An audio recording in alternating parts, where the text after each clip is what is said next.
on your wrist, a plain Jane. The following video is broadcasting live, and thank you for being my studio audience. Thank you for hitting thumbs up and subscribing to my channel for more black news, celebrity entertainment, and a splash of controversy. What up and welcome back. It's your girl Jane, the plainest Jane, and we got some syrup to get into. Listen, as a content creator, as an entertainment journalist, okay, this has been such a crazy news week, has it not? Okay, let's just talk about some things. Come on in, hit thumbs up. As always, you're on my bus, so you got to pay your fare. It's free to ride. However you decided to support the show, whether it be through super chat, super sticker, super thanks, cash apps, or you just hit thumbs up, just know all of it is appreciated just the same. This is a crazy show. I want to get into some confirmations, okay? I've been seeing this. Obviously, Black Twitter in general has been going crazy, exploding with what started out as what we thought is a rumor, but I have several accounts of really going through and confirming this from people who are really close to him, okay? So I want to get into some sources. I want to get into his net worth. I want to get into the origin of the story, and I want to get into your thoughts. I'm going to open the phone line, so get ready if you're trying to call into the show and voice your opinion, okay? It's been a crazy week, has it not? Okay, we stressed out over here, okay? Drake did inbox somebody's wife. Women don't have rights to their bodies. Dave Chappelle's bodyguards went ape shit. Ray J called out Kim and Chris. Kevin Samuels passed away. A$AP Rocky proposed to Rihanna, and Amber Heard said Johnny effed her with a glass bottle, a square or rectangular glass bottle to be exact. And if it was an alcohol bottle, from what I hear, my thought is that it's got to be 1800, right? That's the only alcohol bottle I can think of that is rectangular. But listen, nonetheless, it has been a hectic and a chaotic news week. Do you hear me? Oh my gosh. Oh my gosh. So I'm going to drop the link for y'all to call in momentarily. I just want to get off a few of my main points, but I'm interested in having a dialogue with you. You see the poll down below in the chat, okay? Go ahead and vote on that poll, and let's have a dialogue and let's have a discussion, okay? Like I said, make sure you hit thumbs up, all right? Shout out to everybody in the live chat. I appreciate all of y'all for coming through. Now, y'all know this could potentially get very controversial. Kevin Samuels supporters are they come in waves, they come in drones.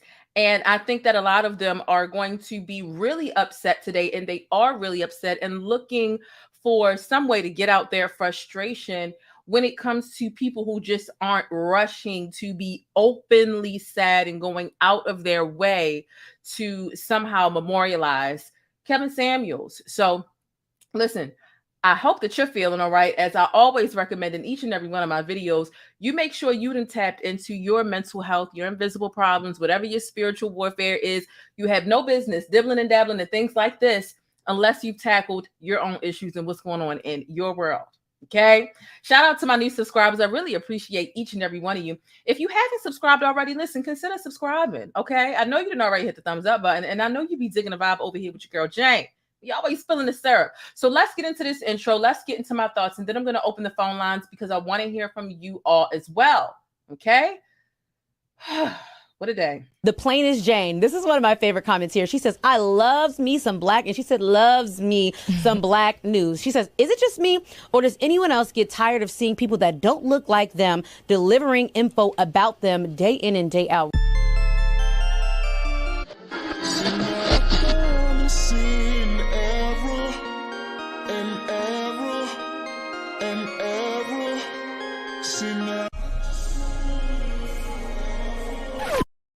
And we are back. Listen, again, thank you all so much for coming through. I appreciate you. Yes, we are live. Shout out to Monique Allen for joining the membership. I really appreciate you for becoming one of our backstage stickies, okay? Now, like I said, shout out to all my new subscribers, especially shout out to my channel members and my moderators. Look, before I get into breaking down this viral topic, okay, make sure you subscribe and thumbs up or down. Either way, I appreciate it. But most importantly, I want you to think critically and independently, regardless of what you hear from me or anybody else. Now, let's get right into it. Talking about Kevin Samuels here. the reports started coming out. Initially, I was waiting for Roland Martin in particular to really verify this. Roland Martin is really good with making sure that he does his due diligence and we can trust, because sometimes you'll have like Revolt and other places coming out with a story about someone passing away and it hasn't even ran through the family and or it isn't true yet. Case in point, Biz Markie. Biz Markie had not passed away yet when Revolt decided to run that story. And Roland Martin was pretty upset about that. There was a back and forth. And he was the one who was able to confirm and speak with the family that it wasn't true at the time when Revolt posted it. And he was also able to go back and let us know when he did finally go on, right? So I saw that Roland Martin was on the case. So I was really kind of just waiting for it from him. However, I did find that there was a close friend of his, and I'm gonna play the clip in a second. And then also there is a pretty accurate blog, right, that got in contact with an anonymous law enforcement official, and anonymous to us. They verified the identity and confirmed it, right?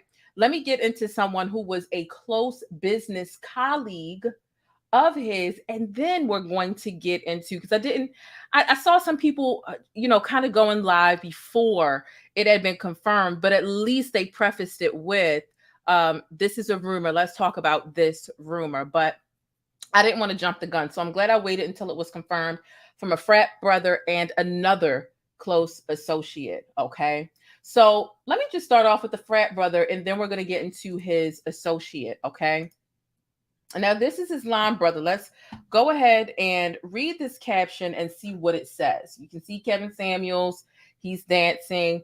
It says, rest in peace, brother Kevin Samuels, Zeta Omega Hall 88. Okay, just received news that Noob Kevin Samuels, Fall 88, University of Oklahoma podcaster and often controversial relationship commentator, has passed away after police were called to the scene in what appears to be an accidental death. Rest in peace, brother Kevin Samuels. Your energy will be missed. He really left an impression on the culture. Our prayers and thoughts go out to his family and friends. We'll continue to monitor and update as we learn more information. From my understanding, it was cardiac arrest, okay, that is responsible for this. So you can see him sitting here dancing on his set, and they also show some additional pictures of him, right? So that is that from his frat brother, which you would think would be, pretty accurate. It's his frat brother, right? Now I want to get into someone else who is really close to him, even got emotional and cried on live. Let's go ahead and watch this.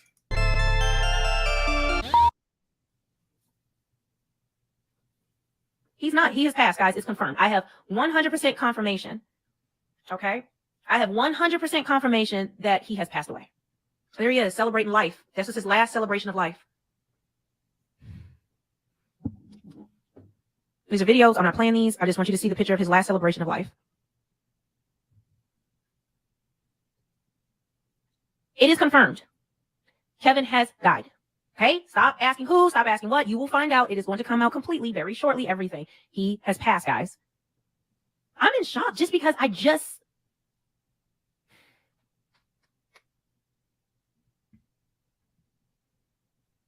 gotta talk to my parents about this, because if y'all knew, it was like premonition. Oh God. But y'all don't understand. That's what's freaking me out a lot too. Over the thing, I'm trying to get to your comment. Thank you, I appreciate it. But no super chats. This is not monetized. I don't want no super chat. I don't want no money. Okay? Don't give me no money for this. I do not profit off death. I do not want that karma on me. That is not what I do. And I know him personally. I was at his last celebration of life, and he was fine. He was healthy. He was happy. We had good conversations. He helped me. Oh my God. We were at Tom Ford. Okay? This is what the thing was. So I couldn't get in contact with him. We had just had a good birthday celebration the night before, right? A couple people and Kevin. It was a group of us. And he was fun. He was kind. He was generous. He was like not, and it was a business thing. It was a business thing. I need to make this clear. A business thing, guys. If I was with Kevin Samuels, I'd be doing a lot more than this right here. Okay? Trust me. I wouldn't have no edges no more, because I'd be ripping my hair out. This, because I don't play with death. I don't play like that, y'all. Oh, I gotta shut my back up. His daughter, his mother. Rolex on your wrist, a plain Jane. So that is Melanie King.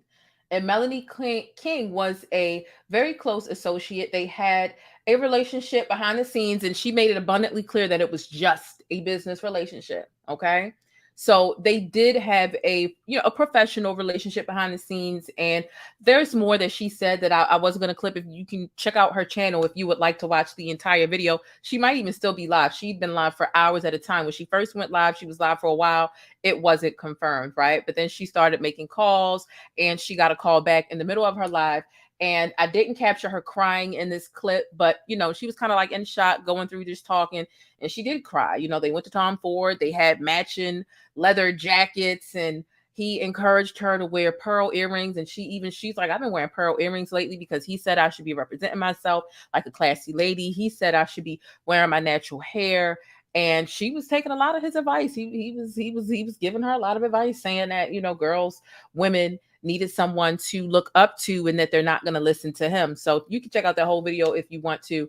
But that is that, right? And she had actually got that information from a family member. So we've got two family members, according to my sources, right? Hers, another that I am not able to reveal, and then a frat brother as well. So he was 57 years old. His birthday was March 13th. So I see a lot of reports saying 56, some say 57, but I've seen more say 56 than 57. But hey, his net worth was somewhere in between $4 and $5 million. Okay. Now, you see the title of this video, right? My main question is, should Black women be upset? Are we wrong for not being upset? Okay. Are we wrong as Black women? Okay. Now, I'll drop the link. I dropped the link already if you want to call in. I knew that there were a couple of people who wanted to call in. Okay. And I do want to hear from you all, right? So I have a couple thoughts, and it's really not a whole bunch of thought, in my opinion, which is why I'm open to discussion, right? Because there's not much emotion for me to give this. It's really not. I'm not emotionally connected. I have never agreed with 98% of what Kevin Samuels has had to say. He was an asshole while he was here on Earth. And I just never have appreciated how condescending and degrading he has been towards Black women. I think the days of Black women loving their oppressor and loving people through disrespect, those days are over. Whether it's the slave master, whether it's white supremacy, whether it's, your white superior at your workplace, the days of us loving our oppressor unconditionally, those days are over. We have the choice, and we are waking up nowadays. And the clearest example I have for that is Christian Toby Obumseli.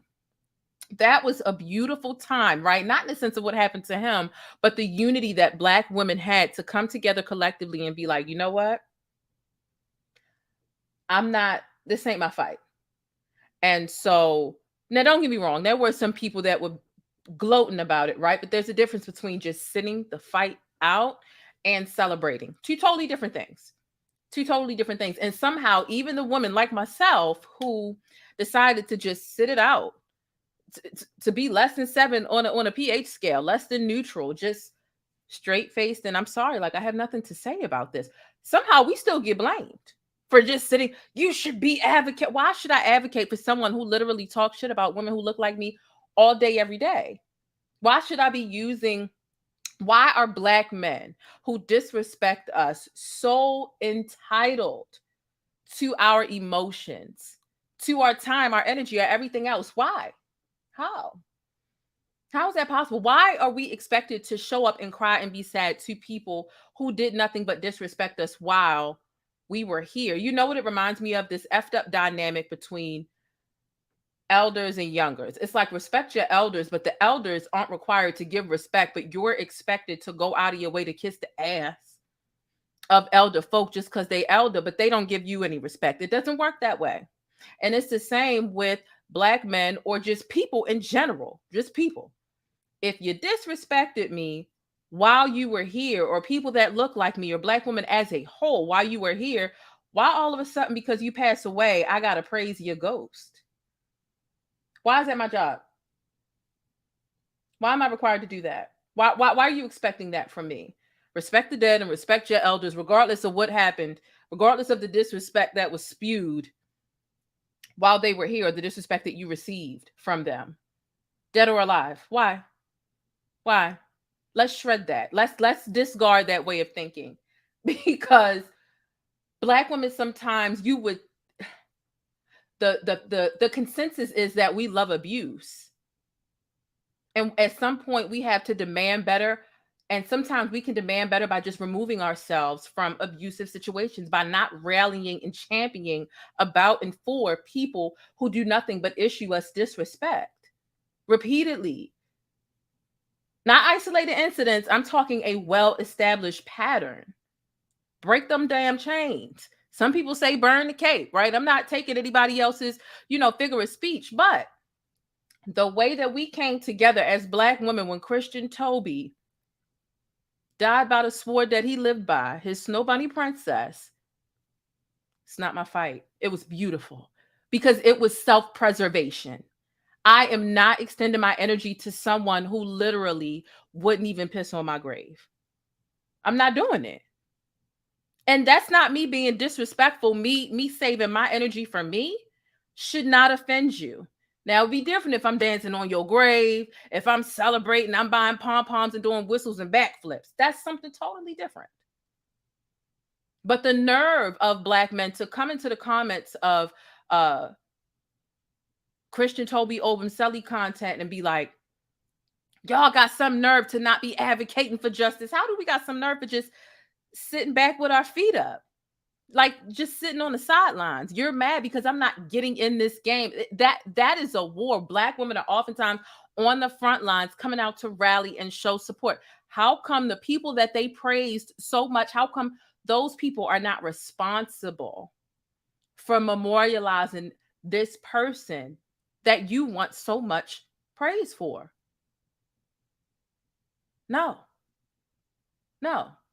Call me whatever you want to call it, but the fact of the matter is, me sitting out this fight is not disrespectful. It's disrespectful to your feelings because you are entitled to what I have: my emotions, my energy, my patience, my tolerance, my emotional bandwidth. I am not exhausting myself or going to later regret extending myself to someone who didn't give a fuck about me and talked mess about me. Absolutely not. It's not happening. No, in the way they degraded us. It's not happening. No, they hated us. They condescend us for trend, for pleasure, for fun, for entertainment, for themselves and for others. Exploiting the disrespect of Black women for shock value and to make other people laugh. We are the butt of the joke. And we're still expected to show up and be some sort of metaphorical pallbearer because lots of content creators are what? Women. Lots of the people who want to go out here with passion and get a hashtag going, get a trend going, get a movement going, to stay on the necks and on the phones with the police departments and the district attorneys and making all of these calls to make sure that a person's memory or that we attain justice. A lot of those blood, sweat, tears, and that energy to really get shit like that going, it comes from Black women. So to expect it from the source that you decided to make the butt of the joke to make you and your buddies laugh, I think not. I think not. I think not. The irony in saying that Black women over 35 are going to die alone. If no one's got them yet, Black women over 35 that are not married, you're gonna die unmarried and alone, Kevin Samuels said.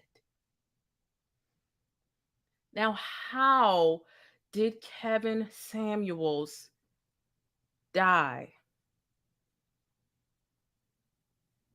No shade, honest question. Unwed and alone.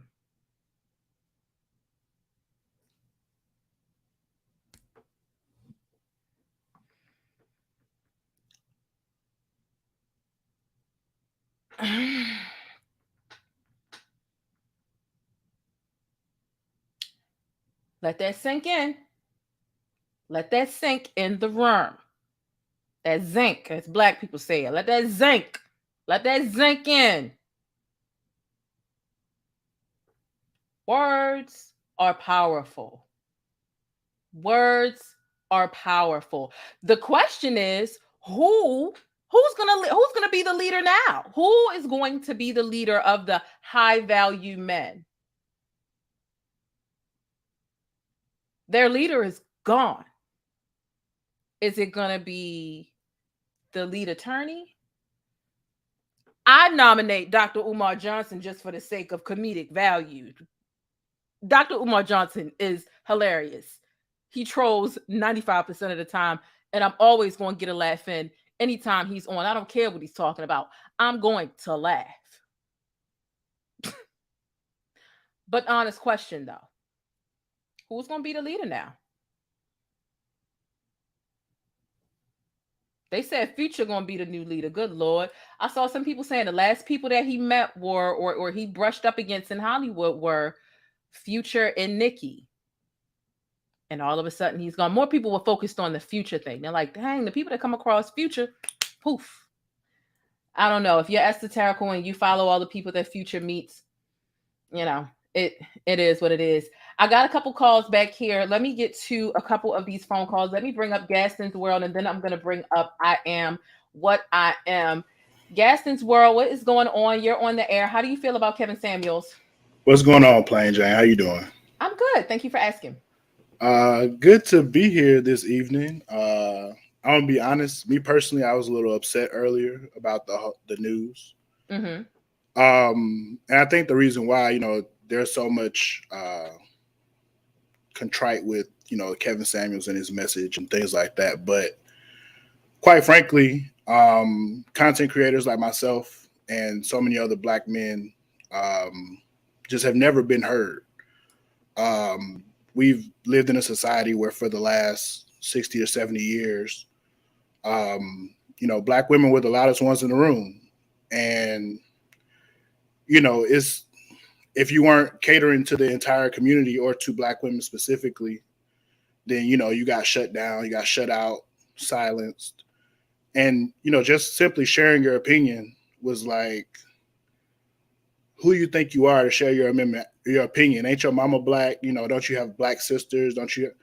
And it's like, well, you don't get to voice your opinions at all, right? And then Kevin Samuels happened, right? Like this whole movement behind Kevin Samuels happened, and you know,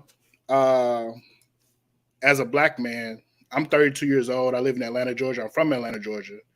As a black man, for one of the first times in my lifetime, I felt heard, seen.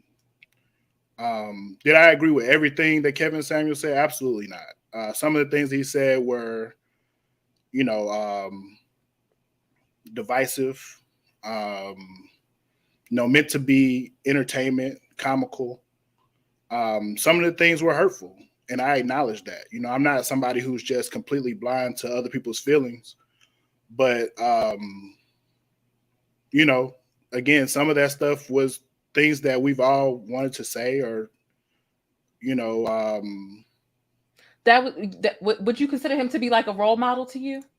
A role model? I wouldn't necessarily say a role model. I would say more of like an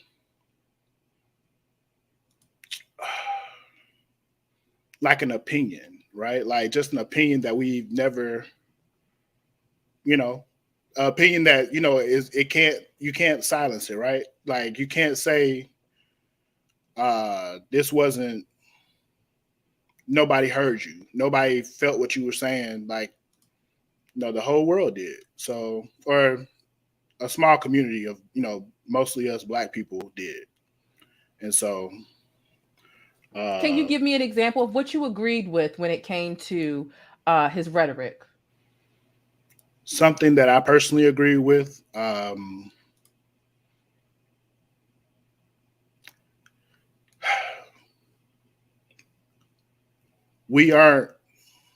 black men aren't a monolith, right? Like we aren't just one group of people that we're all thugs. We're all, you know, villains, if you will. Some of us actually want relationships. Some of us actually want, Black women. And then when you go out and try to meet these women, have conversations with these women, not all of them, but very often it's kind of looked at like, you're not good enough, sir. Like, you're an average man, so you're beneath me. So you're an average man? I would say so. So why was you taking high value man advice from Kevin? It wasn't all high value man advice. There was a lot of advice early on in his content that was directed at bettering yourself as a man. Okay. So if you were looked at as, if you looked in the mirror and saw, there are places I can improve myself, but I don't necessarily know how.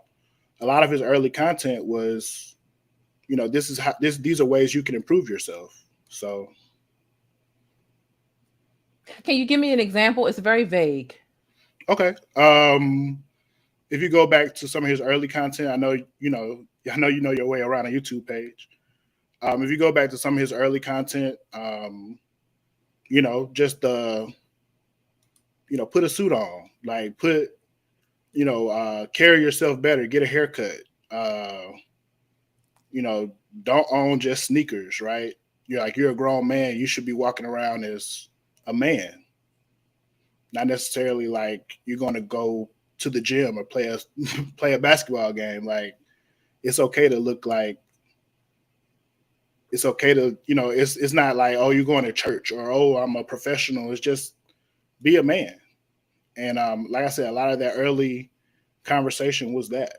And, the men that he was talking to started saying, all right, Kevin, we're doing the things that you say to do, to get better results. Because as a man, you say, okay, well, I wear J's every day. I wear sweatshirts or outfits, if you will. But I'm not getting the results I want with the women that I'm interacting with. And it's like, well, change your position, change who you are, change what you're wearing, change how you present yourself, and you may get the results that you want. And men were doing that, and then, still not getting the results we want. So we're like, look, like, we're doing the things you said we should do. Why are we still getting the same, if not worse results, right? Like, you start to want more, ask for more, and you get pushback. So then, his content kind of shifted towards women to say, well, asking women, well, what do you want? What type of man do you want? And, oh, the men that I want don't exist. The men that I want, aren't out there. And he's like, okay, well, what are you looking for exactly? Like, tell me, does he need to make six figures? Does he need to, hold a certain position in the community, be a high value man? And it's like, yeah, he does. It's like, okay, well, what does that man want? And are you what that man wants? And that's when the conversation started to take that turn to sounding like negative rhetoric or being average at best. It's like, you want this man who's making this type of money, who's in this type of society, yet this is what you're giving him, or this is what you're presenting to him to say, accept this. So what do you think that man wants from you? And that's when the conversation, that's when all this stuff kind of started coming up. So it's like, the reason why, this whole community calls him the Godfather, the whole rhetoric of the Godfather, this whole, oh, Black men didn't grow up with fathers, that's why they look at him as a father figure. Well, the Godfather, if you're familiar with the movie, because you're a big movie buff, I know you're into like movies and entertainment and stuff, right? Mm-hmm.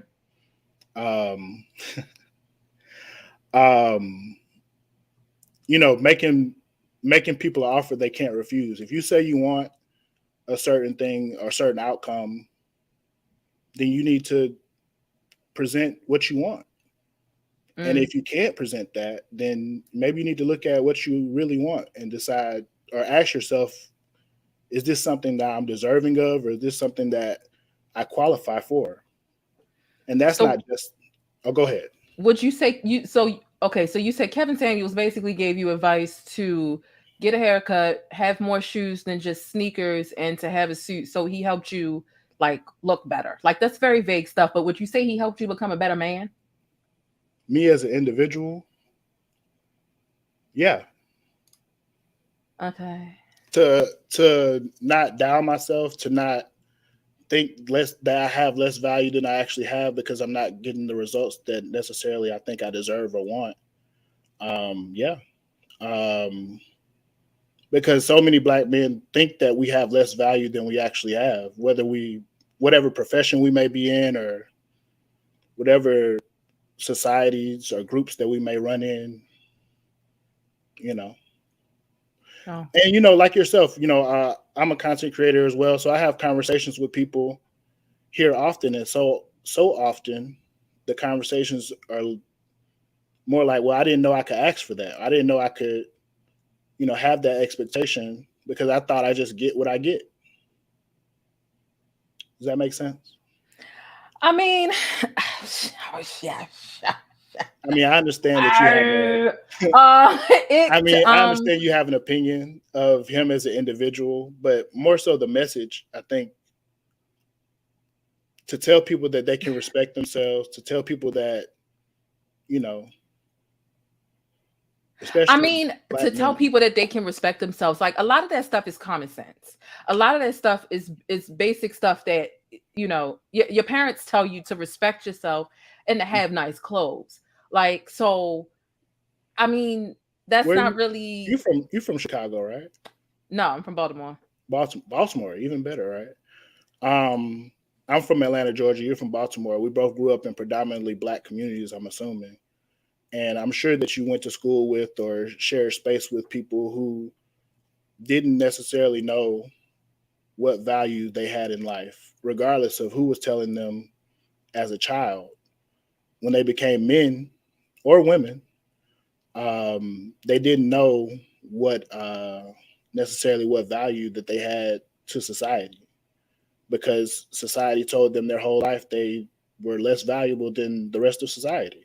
I just have a hard time believing that, like, somebody could really feel not valuable. Their parents can tell them that they're valuable. Select teachers can tell them that they're valuable and that you need to look decent, especially if you're trying to date. Like, if you're trying to date and, like, from what you're saying, like, literally just using your words, going out with women and women just saying that you're average and so on and so forth. And so Kevin taught me to wear a suit and have nice clothes and present myself nicely.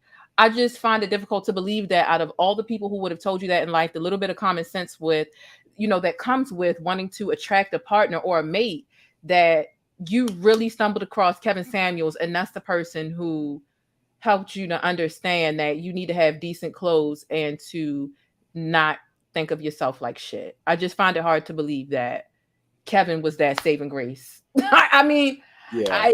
I'm glad that you found it. However, you found that self-worth. That's like a good, milestone. But, yeah. And if that was way back in the early day, I don't know. Like I said, it wasn't Kevin as an individual. Like I said, I started having conversations that were never had in our community with all types of people. Like, I don't know. If you ever get a chance, you can go over, take a look at some of my content, and the conversations that I was having, they weren't with Kevin Samuels. They were with other black men that looked like me. They were with black women, and we all were having new conversations. We were all having conversations that 10 years ago, or well, I'm 32, so go back even 7 years when I was 25. Conversations that were just kind of frowned upon. Like, oh, you can't talk about that. You can't ask those questions. You can't, and now it's, how, like I said, however you get the confidence, I think that, that is all that matters. I mean, I'm glad that you and your experience with Kevin Samuels and other people adjacent to him helped you to, hold yourself, with some esteem, that means something. Let me bring the next person up here. You don't necessarily have to go. I'm going to bring I Am What I Am up here. Let me just shout out my members real quick. I have several people that just joined the membership. Shout out to Renee Reese. Thank you for joining the membership. Aaliyah TV. Thank you for joining the membership. Queen Ash Bash. Thank you for rejoining the membership. I know you were a member on the other channel. And then Queen Ash Bash upgraded. And I think that there was one I need to join my membership, right? Person as well. Yeah, we be backstage kicking it. Because I was a member on the other channel. So yeah. Yeah. Make sure you join up over here. You know, we be backstage doing it, and there's some extra syrup I'll be giving y'all back there. It's about and share slaves. Thank you so much for joining my faithful members. Welcome back. I Am What I Am. How are you? How are you doing? Good. I'm good. I'm good. Thank you for rejoining and being a friend of the show. What are your thoughts about Kevin Samuels and his really, honestly, untimely and very unexpected, I don't want to use the word demise, right? Passing. How do you feel about it? Well, I heard it today and I just kind of just like, oh, this is trolling. I didn't even pay attention. I saw some other YouTubers reporting it. I thought it was fake too at first. I thought it was like clickbait or something. Mm-hmm. But then I saw it on your page and I was like, oh, wait, this is real. Mm-hmm. And so then I was like, but I think I haven't really, I mean, I can't say I felt bad. Like I'm not going to mourn the loss of Kevin Samuels. Like I'm not even driven like that. But because I don't think what he necessarily. Okay, let me put it this way. I think what you said in the beginning, when you mentioned his death, I think is probably the most apt and appropriate way of describing it. He died unmarried, single and alone. And let me tell you, the best possible, the most ethical way you can ever handle a situation like this is the maxim that they apply to people in life is the same maxim that should be applied to them in death. That's ethical. And because that was his, the maxim he applied to people was like, you don't want to die, so, change your life or change, your perception of the world, your worldview, so you don't end up this way is exactly the way he ended up. I think it is it's not just ironic, but it's actually appropriate. Yeah, it makes sense. You got a fan blowing. I feel like you got a fan rotate because every time it comes over to you, I kind of hear it in the mic a little bit, just a smidge. But yeah, I'm just like I am not out here trying to dance and parade around like he's not even worth that much energy for me. That's why I'm just like I don't have a lot of energy to give, but I don't have any malicious energy to offer either. I'm just very indifferent about it. Like that's just what it is. I mean, I feel like Kevin Samuels was quite miserable when he was here. I'm not totally indifferent because the way like some of the most outrageous things he said recently had to do with like, how are you going to make your 15-year-old daughter valuable to me? Oh, now that was pretty disgusting. And the way he sort of he's galvanized. Now, Gaston's World, I can respect what he's saying. He's saying that he feels as though Kevin Samuel is some sort of advocate, or some voice for the unheard. That's his perception, Yeah, whatever, right? But he also empowered and galvanized a lot of Black men to do some pretty dastardly things, like this guy in the subway bomber. Oh, yes, subway shooter.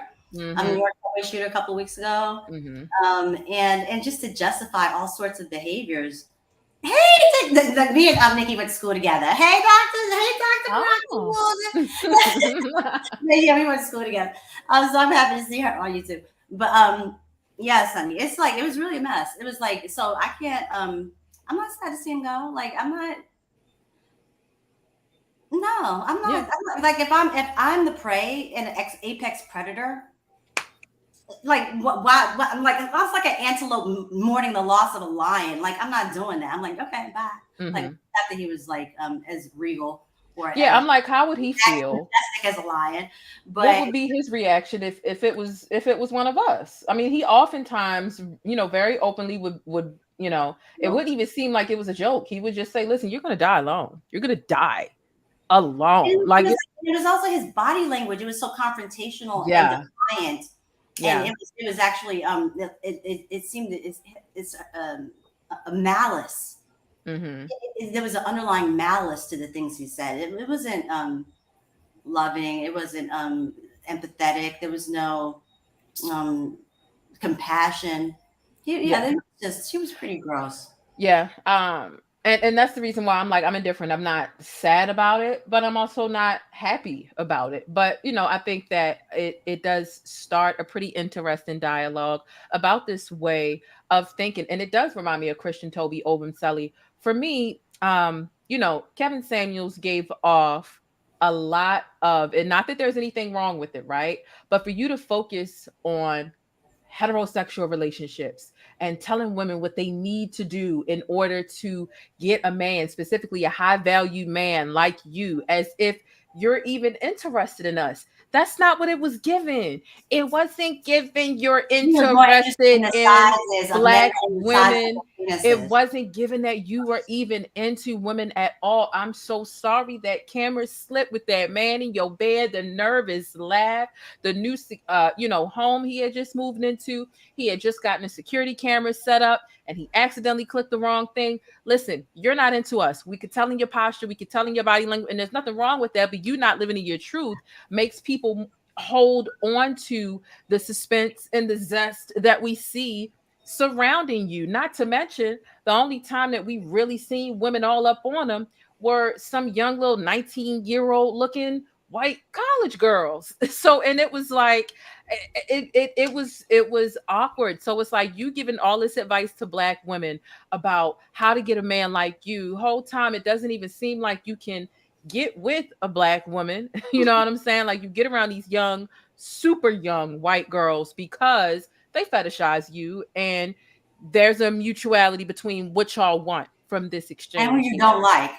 Right. So I just it was very fraudulent to me. He came off very fraudulent to me on top of being an asshole. Like that's just what it was. And like I said, I feel like he was quite miserable because he had the most pleasure when he was able to belittle and make Black women feel worse about themselves than society in large already has. So he just came off as very inauthentic to me, but he was good. He figured out over the years how to go viral, how to exploit the disrespect of Black women to go viral. And those moments became the shock jock-esque that he had about him, the shock value he knew how to infuse into every video. He had mastered knowing how to go viral, and he needed Black women to be the butt of the joke in order to make that happen. Because how popular is it? How funny is it to scrutinize and condescend Black women? Like that is the punchline there. And so I can't, I'm not going to sit here and lend any sad feelings about it. And I'm not going to feel bad for sitting out this fight. I'm not making a little video that's 5 things you didn't know about Kevin Samuels gone too soon. I'm not creating the memorial video. Like, no, but let's talk.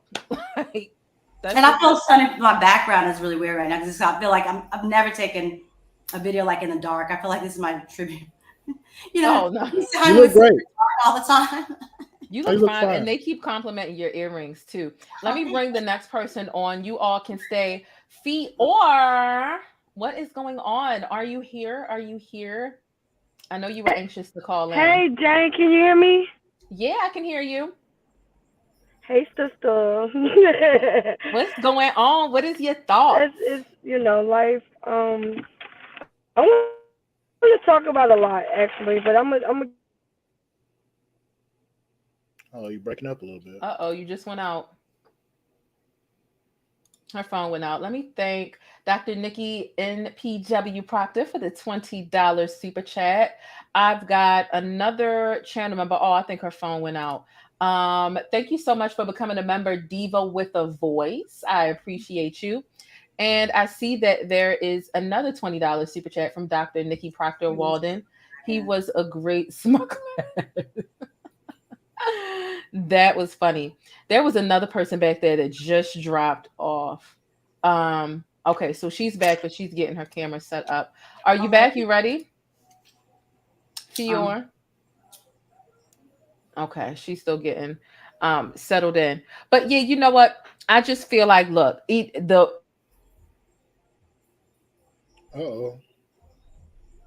so disgusting. Can you hear me? Was he promoted domestic violence, right? In the sense that He coached Black women not to believe their children telling them that their father or a man in the house had been inappropriate. Okay, so he's coaching Black women to just take the man's side. Don't kick him out, right? Don't leave him without shelter.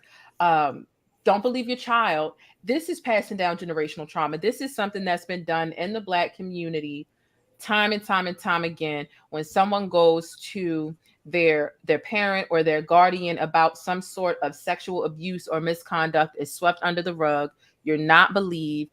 And to have someone like, first of all, why are you giving heterosexual relationship advice when it don't even seem that that's how you rock, bro?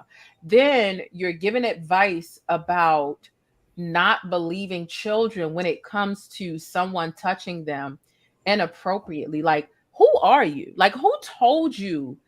Who gave you? Who signed off on you giving that type of foul advice? Foul advice.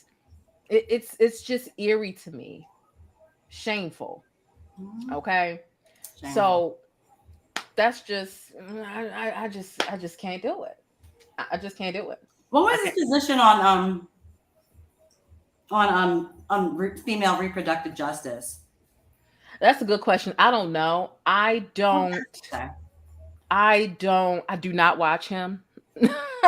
I just don't. He was always talking about his see position as a Christian male. Yeah. The only I don't think it was really for women being in control, control their sexual agency. Mm-hmm. Without the direct input of a man. So I could probably imagine where his position was on that. I could too. The only time I would intake him and what he had to say is when it was just flooding social media, like flooding the Instagram pages with a different clip.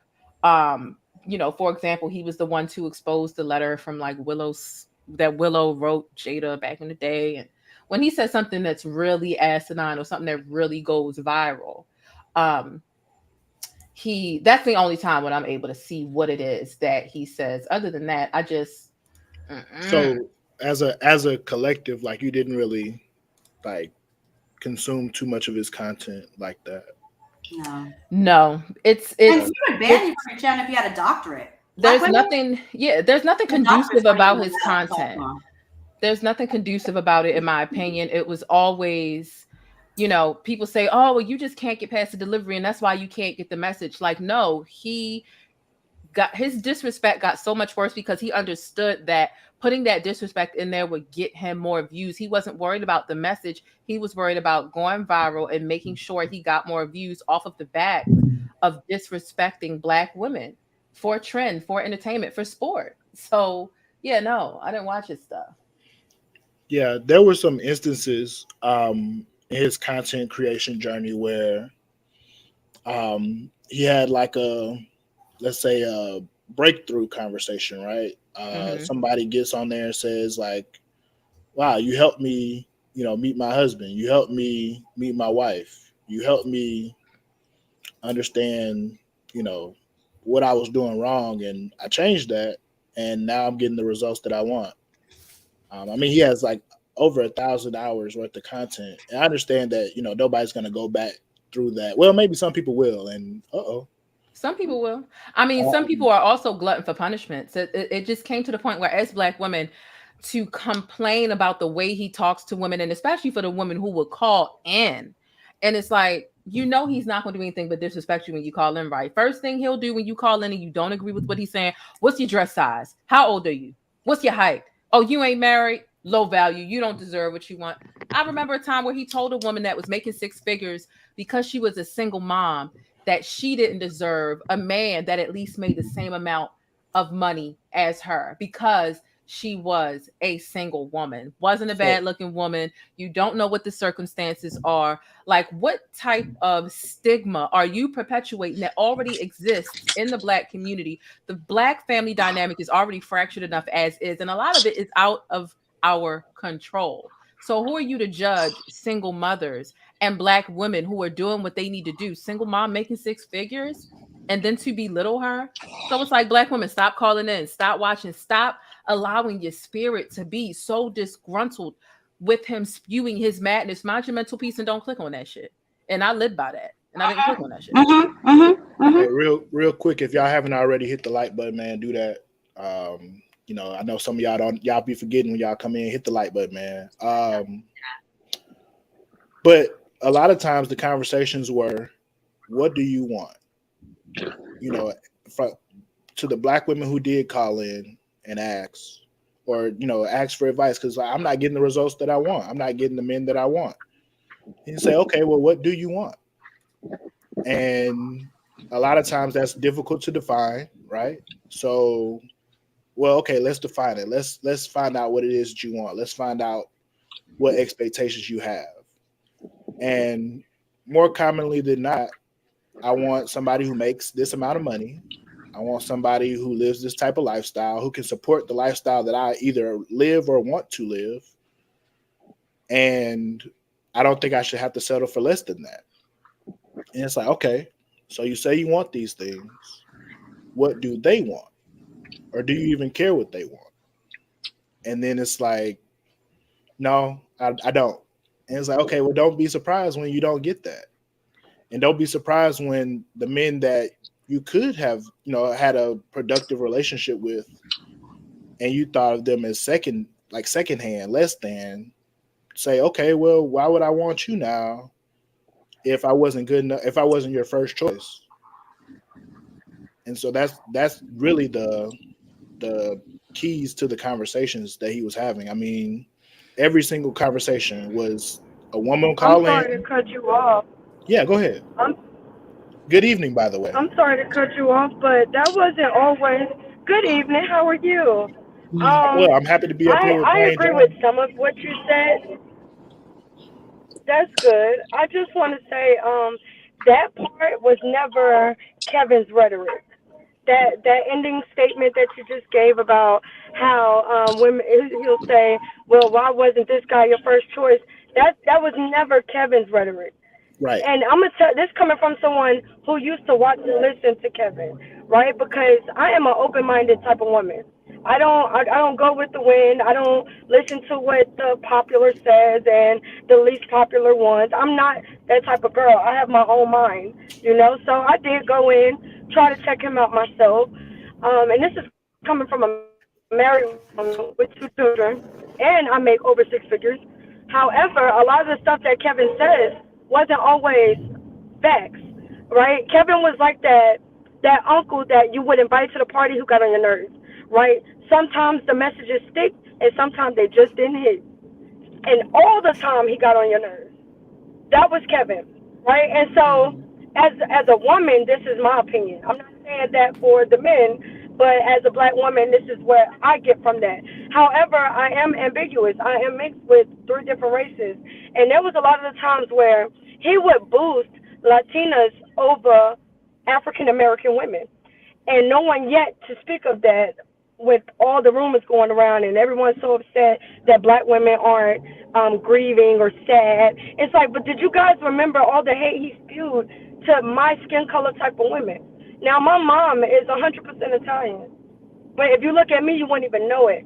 And so to think that he would boost my mom up over me, over his senile value, to me didn't make any sense.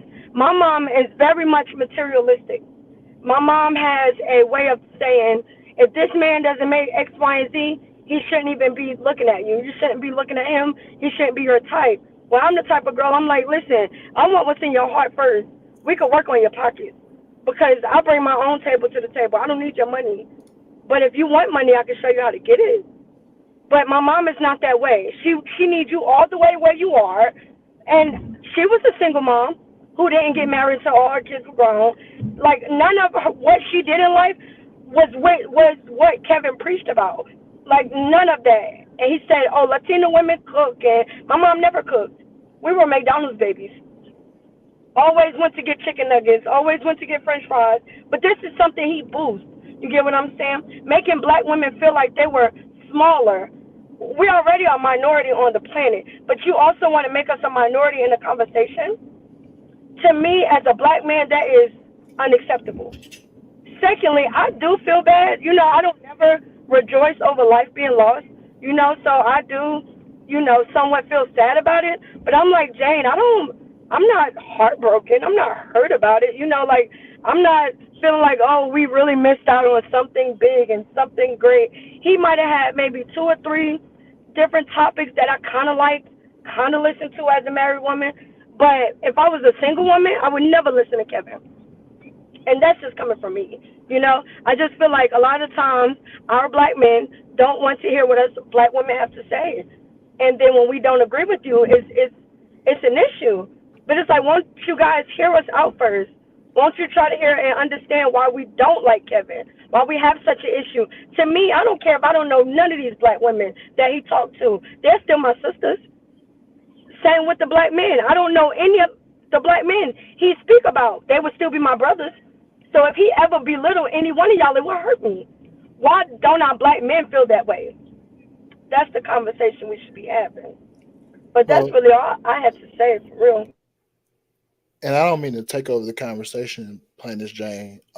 But like I said, when I first got on here, I can hear pain, right? I can understand pain. I'm emotionally literate. Like I get it.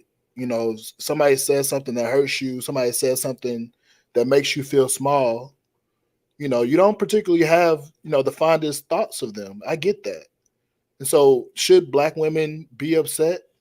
I mean, your rights, your feelings are your own to feel. I don't think that you should feel obligated to feel anything for somebody that, you know, you truly feel hurt you.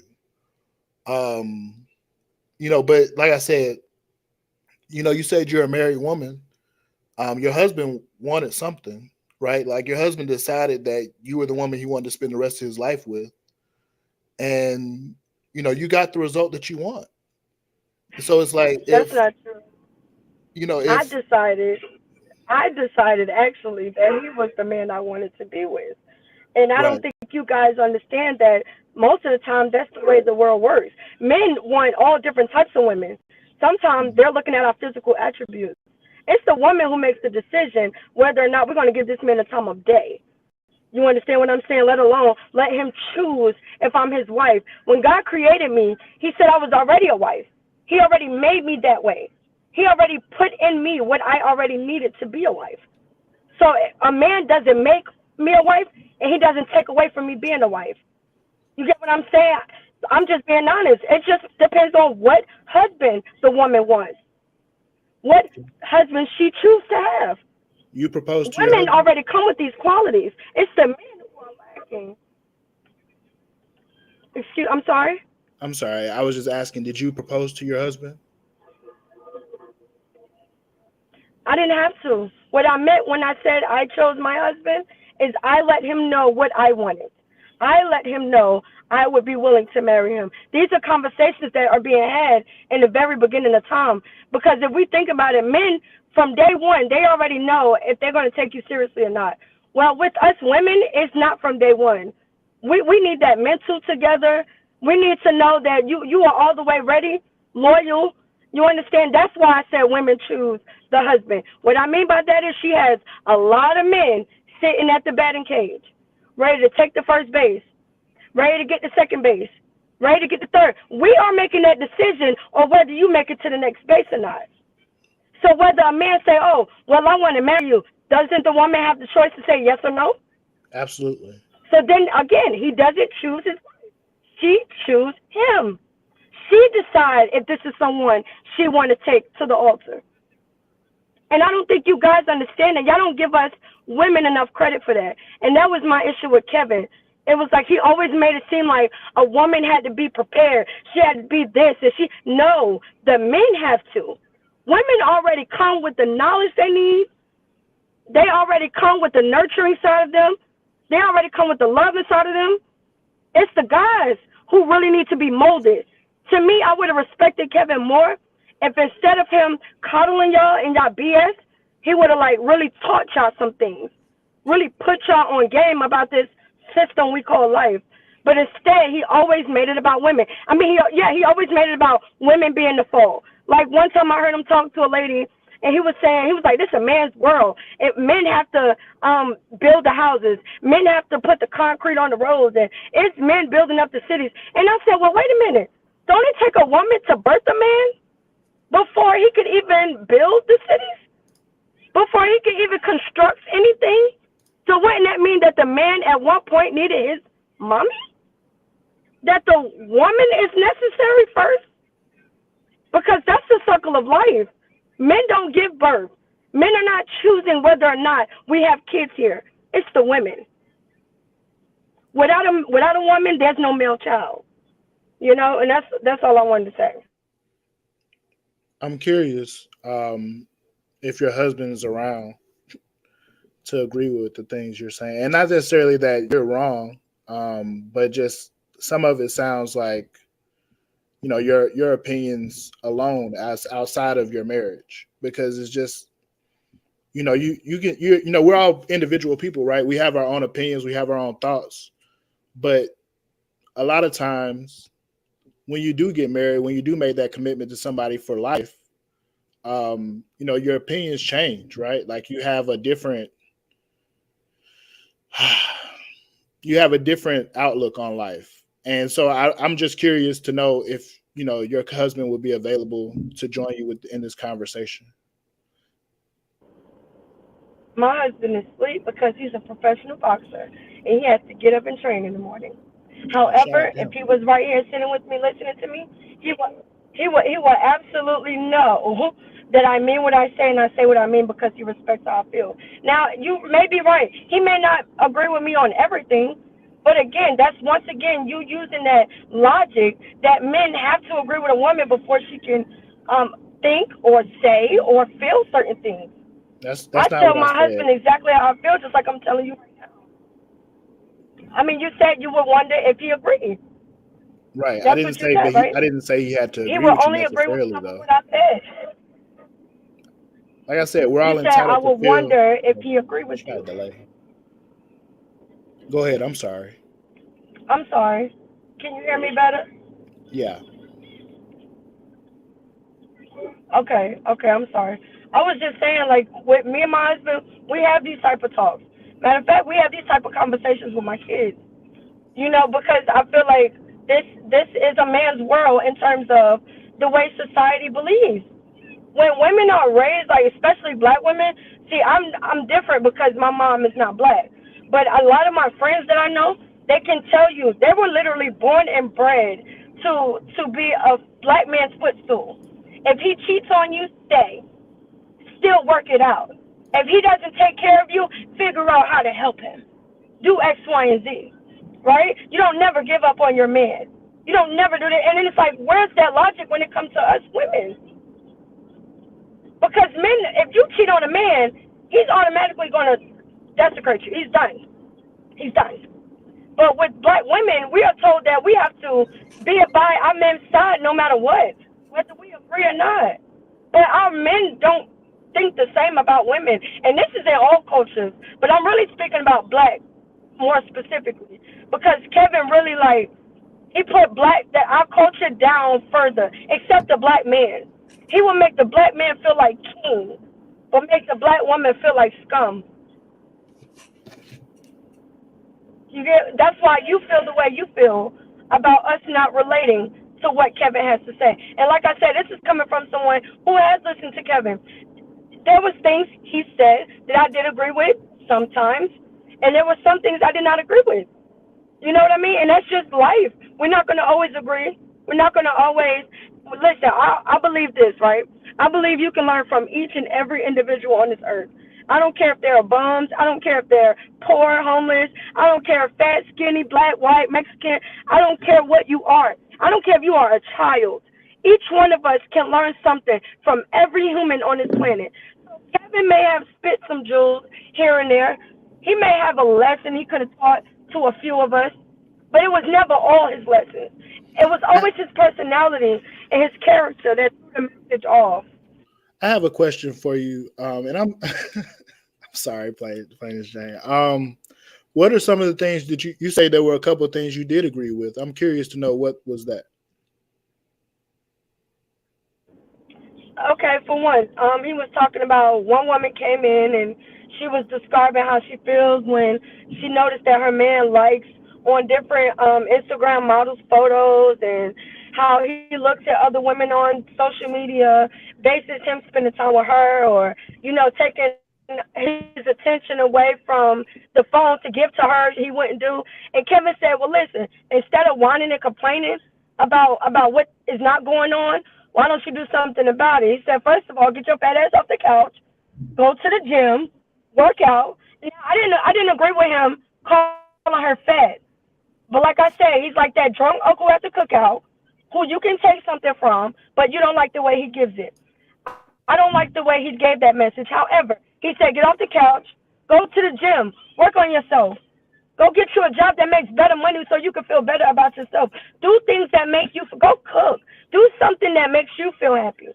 He said, once you get in tune with yourself, that man either going to have to be there or he going to leave.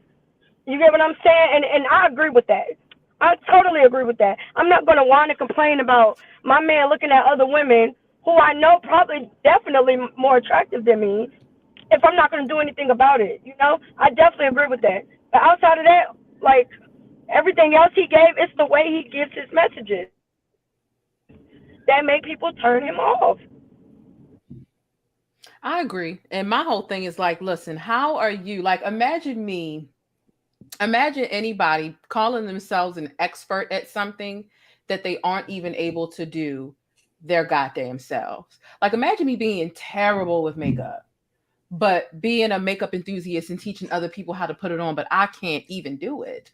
My point is, how the fuck are you a relationship guru? How are you telling people how to get married, how to maintain, sustain, attain a relationship when you ain't even got a marriage or a stable situation your goddamn self? Make it make sense. I feel like that is the main point.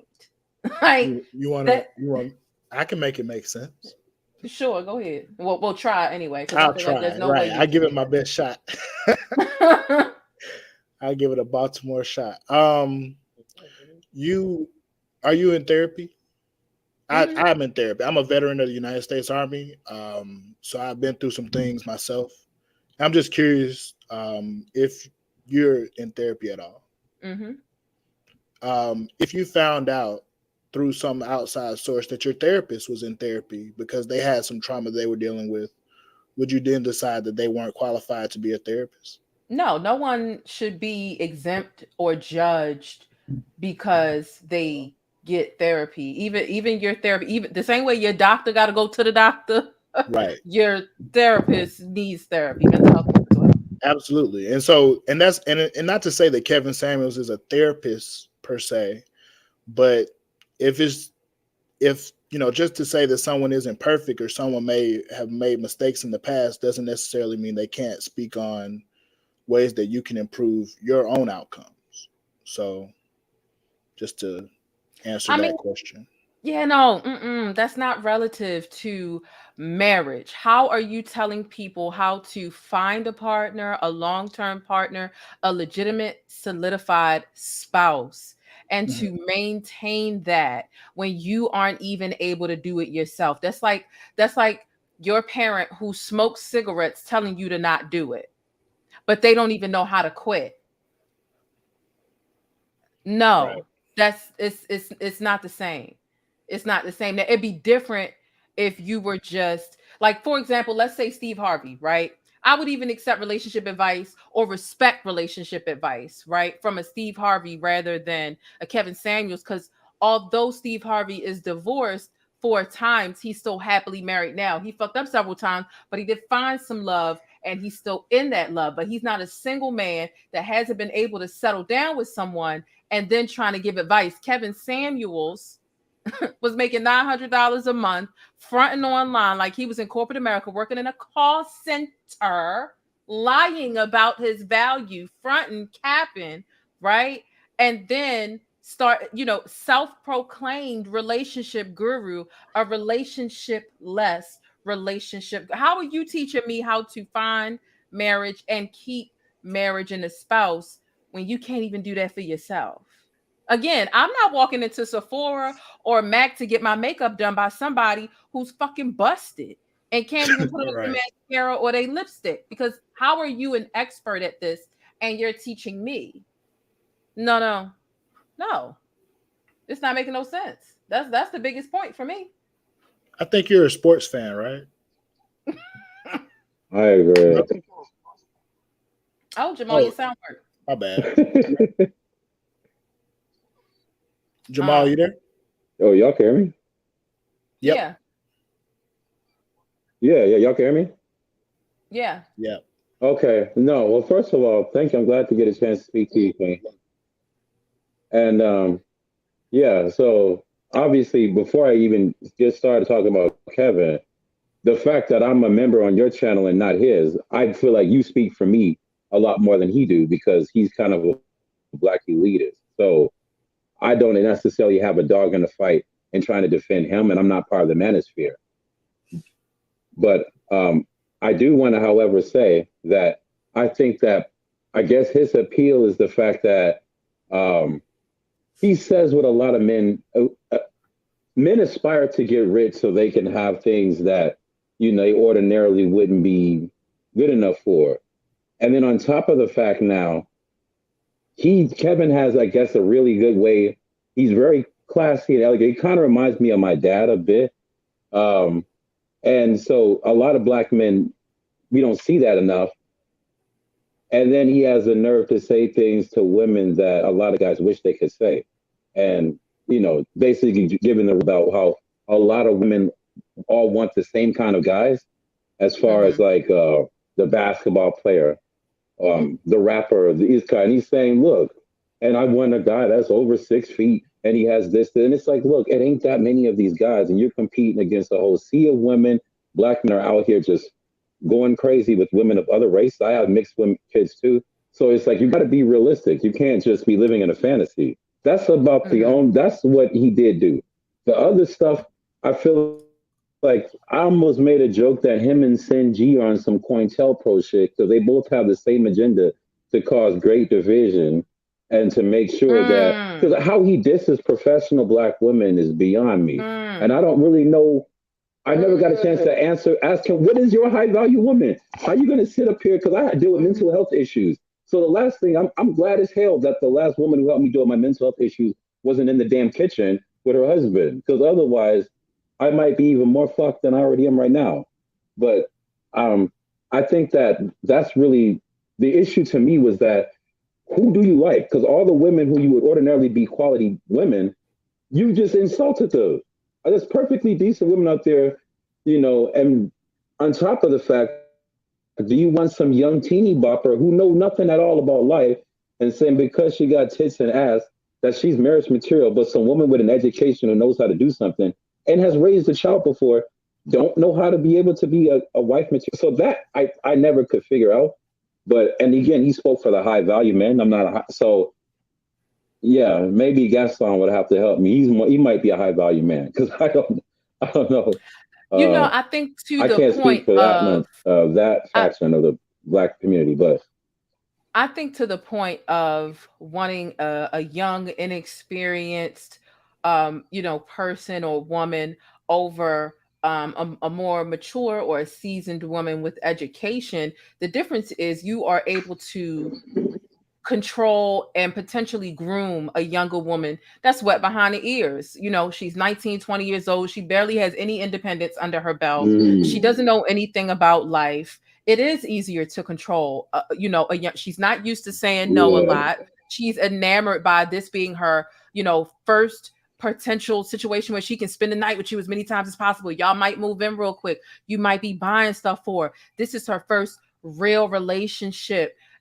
She doesn't know how to lay down her boundaries. Whereas a woman that's got her education, that's already got priorities, that's got her own, it's like, oh, no. This is what it is. This is what I'm accepting. This is not what I'm accepting. And I think that is part of the reason why women with education and with their own sense of independence, who don't necessarily need your financial backing, are more intimidating, because they're not going to take your bullshit. But a little 20-year-old will. And I know that from experience. I moved out as soon as I turned 18. I had to get up out of my people's house. I wasn't doing it. And I was so young and naive. I couldn't wait to be out there. And I'm glad that I got my independence. However, I was taken advantage of, in that type of relationship where you are candy to a baby, when it comes to men being attracted to that. But let me get to this sports analogy that I heard so true. Gadsden trying to make and Famecom Network, right? When it comes to me saying that Kevin Samuels is not qualified to give relationship advice, to give marriage advice specifically. It'd be different if he was just giving like dating advice, like, yeah, go out there, put yourself out there. You know, it don't take a genius to help you understand how to just put yourself out there and casually date, especially if it's not a committed dating situation. You can be dating multiple people at one time. If we ain't committed, we ain't committed. The difference between sports, right? He's like Bill Belichick, never played football, but has 10 Super Bowl rings as a head coach. The difference between that dynamic, right? Not being married and giving marriage advice is a Super Bowl coach, right? They have a skill in delegating those players. They have studied that game. They've mastered that game. They have motivation to help those guys, which they kind of have ownership over, right? Because they're their boss. But there's also a shared benefit. You're not just spewing advice to any Tom, Dick, or Harry and hoping that they do well. There is a benefit. If they win, I win. I get a check, I get a ring, they get a ring. There's a shared benefit there. So a coach being able to delegate, no different than a McDonald's manager being able to govern a shift, but maybe never having had worked the fries before, is not the same as a non-married man who hasn't been able to successfully get into a long-standing marriage, teaching other people how to attain and maintain a happy marriage. A marriage is totally different. It's a totally different ball game than a relationship. Totally different. Even if it's a live-in relationship. So there is no way you're going to tell me how to make these vows and keep them, for decades at a time if you haven't even been able to find someone and maintain. Because it's easy to just give that advice when you ain't living with a spouse and you don't have to swallow your pride sometimes and be in the doghouse. So and the doghouse is for men and women. I might have done something to get on your nerves. You might have done something to get on my nerves. And maybe we just silent treatment, was doing the silent treatment thing for an hour or two or some space. Or you know what? I'll go sleep on the couch because that pissed me off. Like there's so many different things, but it's no different than people trying to tell you how to raise your kid or whatever, but you're not the one that's got to go home with that kid. So like, no, that Kevin Samuels not being married. No. Absolutely not. Don't give marriage advice if you haven't been in a long-term marriage, period. Yeah. The analogy I was going to show make me this work.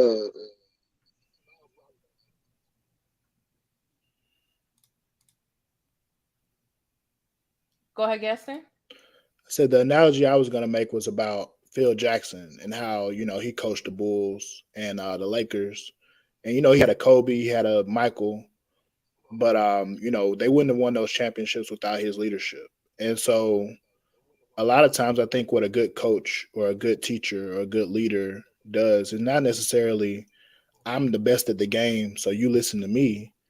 It's telling you, like, the Michaels and the Kobes of the game, like, you may be good, but what are you doing to get the result that ultimately we as a team want?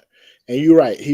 Phil Jackson and Bill Belichick were both incentivized because they were getting paid to win those same championships.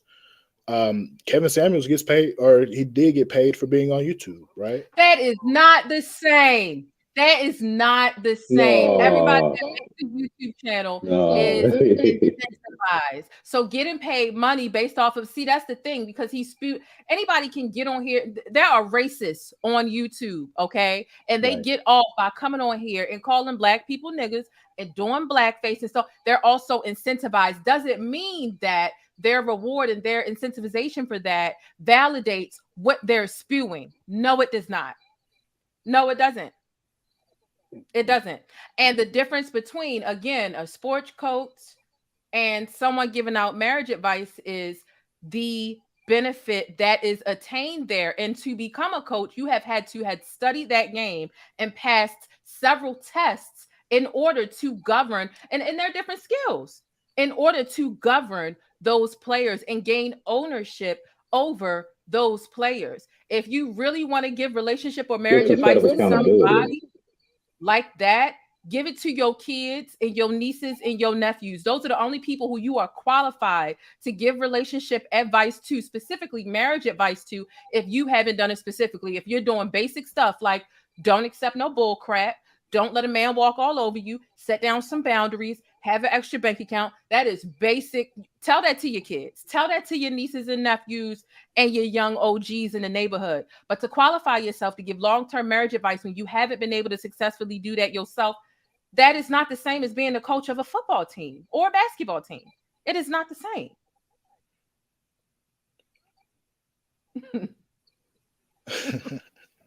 I hear you. No, it's not. Yeah, go ahead, Jamal.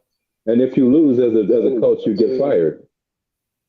Boom. If you don't have that good rate as a coach, you get fired. Now, if you continue giving out failed relationship advice on YouTube, can you get fired? No, your incentive doesn't stop because it's not based on the quality of your advice. It's based on you having the audacity to bring your dumb ass up there to do it day in and day out and entertain people. And that's the thing. People be giving out advice under the guise of advice, right? But it's really just shock value entertainment for people who love seeing Black women be degraded. Keep it up. That's what Kevin Samuels does. That's what he did. Well, to both of y'all points, coaches don't play. He speaks for the rich Blacks too. He speaks for the rich Blacks. I saw he was. Let me see how much it said he was making a month. How much was he making a month? It was some tens of thousands, $15,000 a month. That's probably low. That's probably on the low end, honestly. Yeah. Yeah, that is probably on the low end. But yeah, so coaches don't play. It's the players who have to play. So again, if you don't win, sure, you'll get fired as a coach. But it's not your responsibility to score baskets as a coach. It's to empower the people that follow you as a leader, as a coach, to do that. And somebody said I talk slow, so I'm sorry about that. But it's just how I talk. I'm not a fast talker. I'm from Atlanta, Georgia. But anyway, the point is that it's not for people to, be in, I'm gonna do what Kevin Samuels did and get the results that Kevin Samuels, like, that's not, he never once said do what I do, like follow me, listen to the things that I've done in my life that got the results that got me divorced twice, and do that, and that's going to get you the results you want. Because so we're supposed to be taking advice from, so based on what you're saying, he never said do what I do, so he's telling y'all to do something different than what he does. So he's handing out advice that he doesn't practice. He's not practicing what he's preaching, but we're supposed to trust that it's the best for us when he can't even take that advice himself. The same as a doctor telling you not to smoke and they smoke.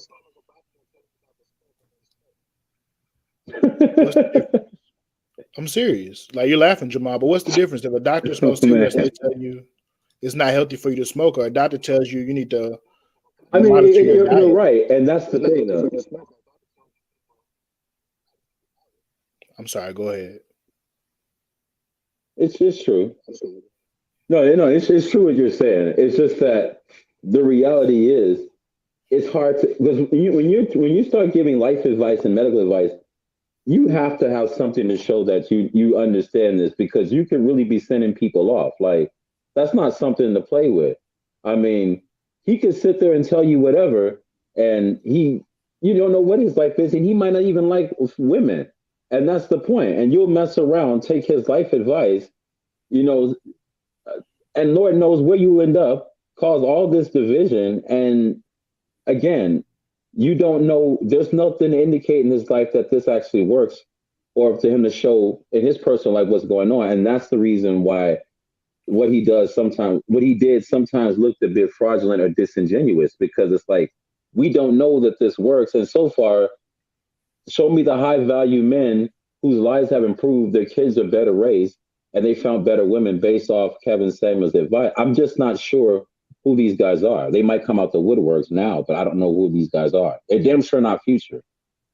I'm sure that they will. And I really hope that, for the people who, question his sincerity in that notion, listen to those people, because I'm positive that there will be people who, like you said, come out the woodwork here in the next week or two that were the men and women who, wanted certain results in their life and listened to his advice, got the results they wanted, and now they're living the life that they want to live. Or at least beginning the life that they want to live. It's not saying that we're going to win a championship ring right now, but to get back on the track that you want to, the things you want to achieve, basically. So I know it's hard. Jane, I see you. I see you. I promise I see you. No, you don't have to apologize. I don't mind, having, a dialogue, a discussion, and really agreeing to disagree. And I do not subscribe to the stuff that he spewed, especially because he didn't subscribe to the stuff that he spewed because it wasn't realistic. And there were a lot of double standards infused in what he had to say. And again, most of his stuff was like, I remember that time when he literally got on live with the gentleman and the guy is talking about he can't keep a woman or he can't find a woman. And he's like, how big is your dick? And I'm like, yo, I know you're sick. Like, you do this like shock value type stuff, which really it's no different than Dr. Umar Johnson, right? Just in a small sense. Dr. Umar Johnson, he trolls so much, he tells me to the point where people don't take him serious no more. When is the school going to open? Like, you claim that you're for these serious things, but you sit here and you spew a lot of stuff. You do nothing but ask for donations and troll all day, and you do this stuff for shock value and to go viral. How are we supposed to take you serious as the serious person that you say you are, as a relationship expert for him? In Dr. Umar Johnson's case, as a real pro-Black person. It makes it difficult when you sit and you play games with yourself for the sake of going viral, because that clout becomes a drug. So either he really wanted to know how big their brother's dick is, which speaks to my previous point earlier about that camera slip with the guy in the bed, or why are you wasting people's time acting like you can give relationship advice when you really want to sit here and talk about this man's dick? Make it make sense. There's some context to that conversation. Actually, I mean, there is. Conversation and him asking if he knows how to use it and all this other shit. Baby, are you giving sex lessons or relationship advice? That shit is gaudy and it's trashy. That the dude was like, he was like, I think 5'7" or 5'8". He was like 300 some pounds. Like, he was just but what's his dick size got to do with it? Because I mean, like, we've heard a million times it ain't even about the size, it's about what you do with it. Like, why is that Kevin's business, right? When the guy is looking for a successful dating situation, right? Because even if it was 2 inches, you either going to give him relationship advice, or you going to hear the size of his dick and not give him relationship advice, or are you here to tell him how to present himself so that maybe when it's not making no sense? And why was that our business? And why did you, a grown man asking about another man's dick, tell me that that's not suspect, and that you don't leave room for people to think that, brother, you really wanted to know what size that eggplant was. Did you want to taste? Well, it is zesty. Yeah, it was definitely questionable question. But the point was, just for him, just like the women, are you getting the results that you want? And why aren't you? And so it's like, again, the question Kevin was Samuels crazy. can't give that man advice on how to get a bigger dick, right? Right, you're right. The guy's either going to go get pills, but he can't give him advice on how to do other and that's what I'm saying. So when people get on the phone and they call into his show, and the first thing you want to say is, what's your dress size? What's your dick size? What's your like relationship or physical, or like what's going on? A little dick is going to be a little dick. So and it's shit like that. I'm like, yo, well, I think he might be doing one of those things.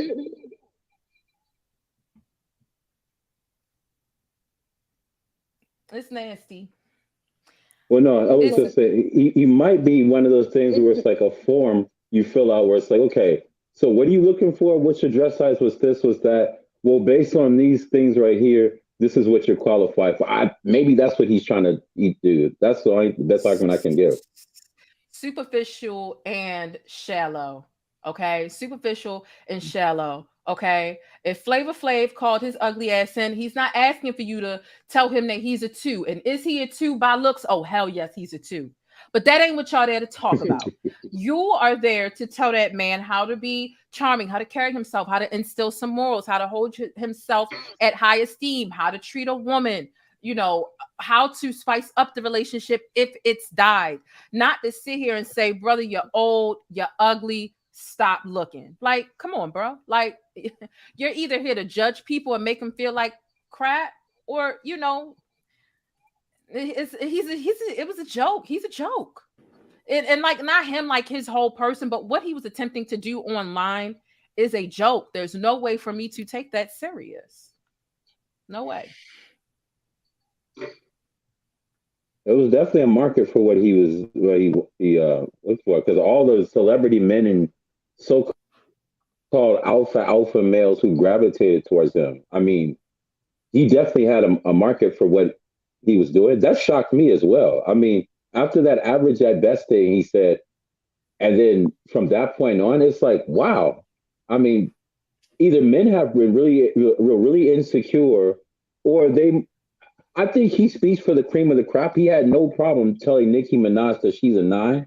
And I think there's been prettier women on there than Nicki Minaj, but she is still Nicki Minaj, and that's the point. Nicki Minaj just doesn't meet any of the qualifications that he claims that he feels on a normal day, but because he got the Nicki Minaj clout in the face card there, now all of a sudden she's a 9 because she's so that kind of pissed me off. It's like, oh, I thought he punked out there, but I mean, at least there's a professional woman he respected.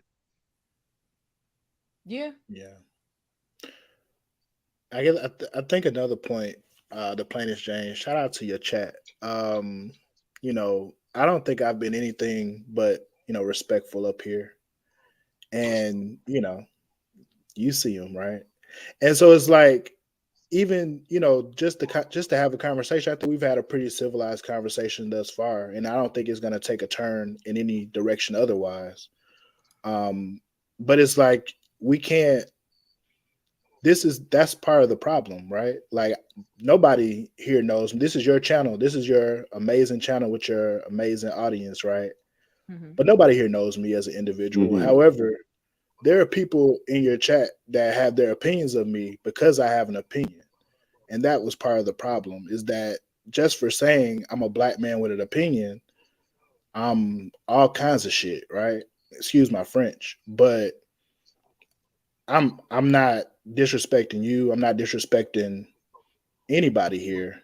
And it's just like, I'm just here to have a conversation. I appreciate your content. As you know, I was a member on your other channel, and I don't necessarily agree with everything you say, but I appreciate your content. I think you're... Say what now? I think he sneezed. Okay. Bless you. No, I was smoking. I called. Okay. Bless you again. But like I said, I'm a consumer of content, and I appreciate, what you're doing here. And so, that's why I'm a member of your channel. That's why I was a member of your last channel. And that's why I know that you'll be successful in this space, because you're an excellent content creator. And like I said, I think Kevin was as well. And I think that, the fact that his content at times was divisive, the fact that at times his content was hurtful to some people, I would hold him accountable for that. If ever, I had a conversation with him personally, I would hold him accountable for that stuff. And, he probably wouldn't give a fuck, but, I still would, right? But I would at the same time hold him up for the progress that he has made. Cause I'm gonna be honest, I can say honestly that I know better what I want in a woman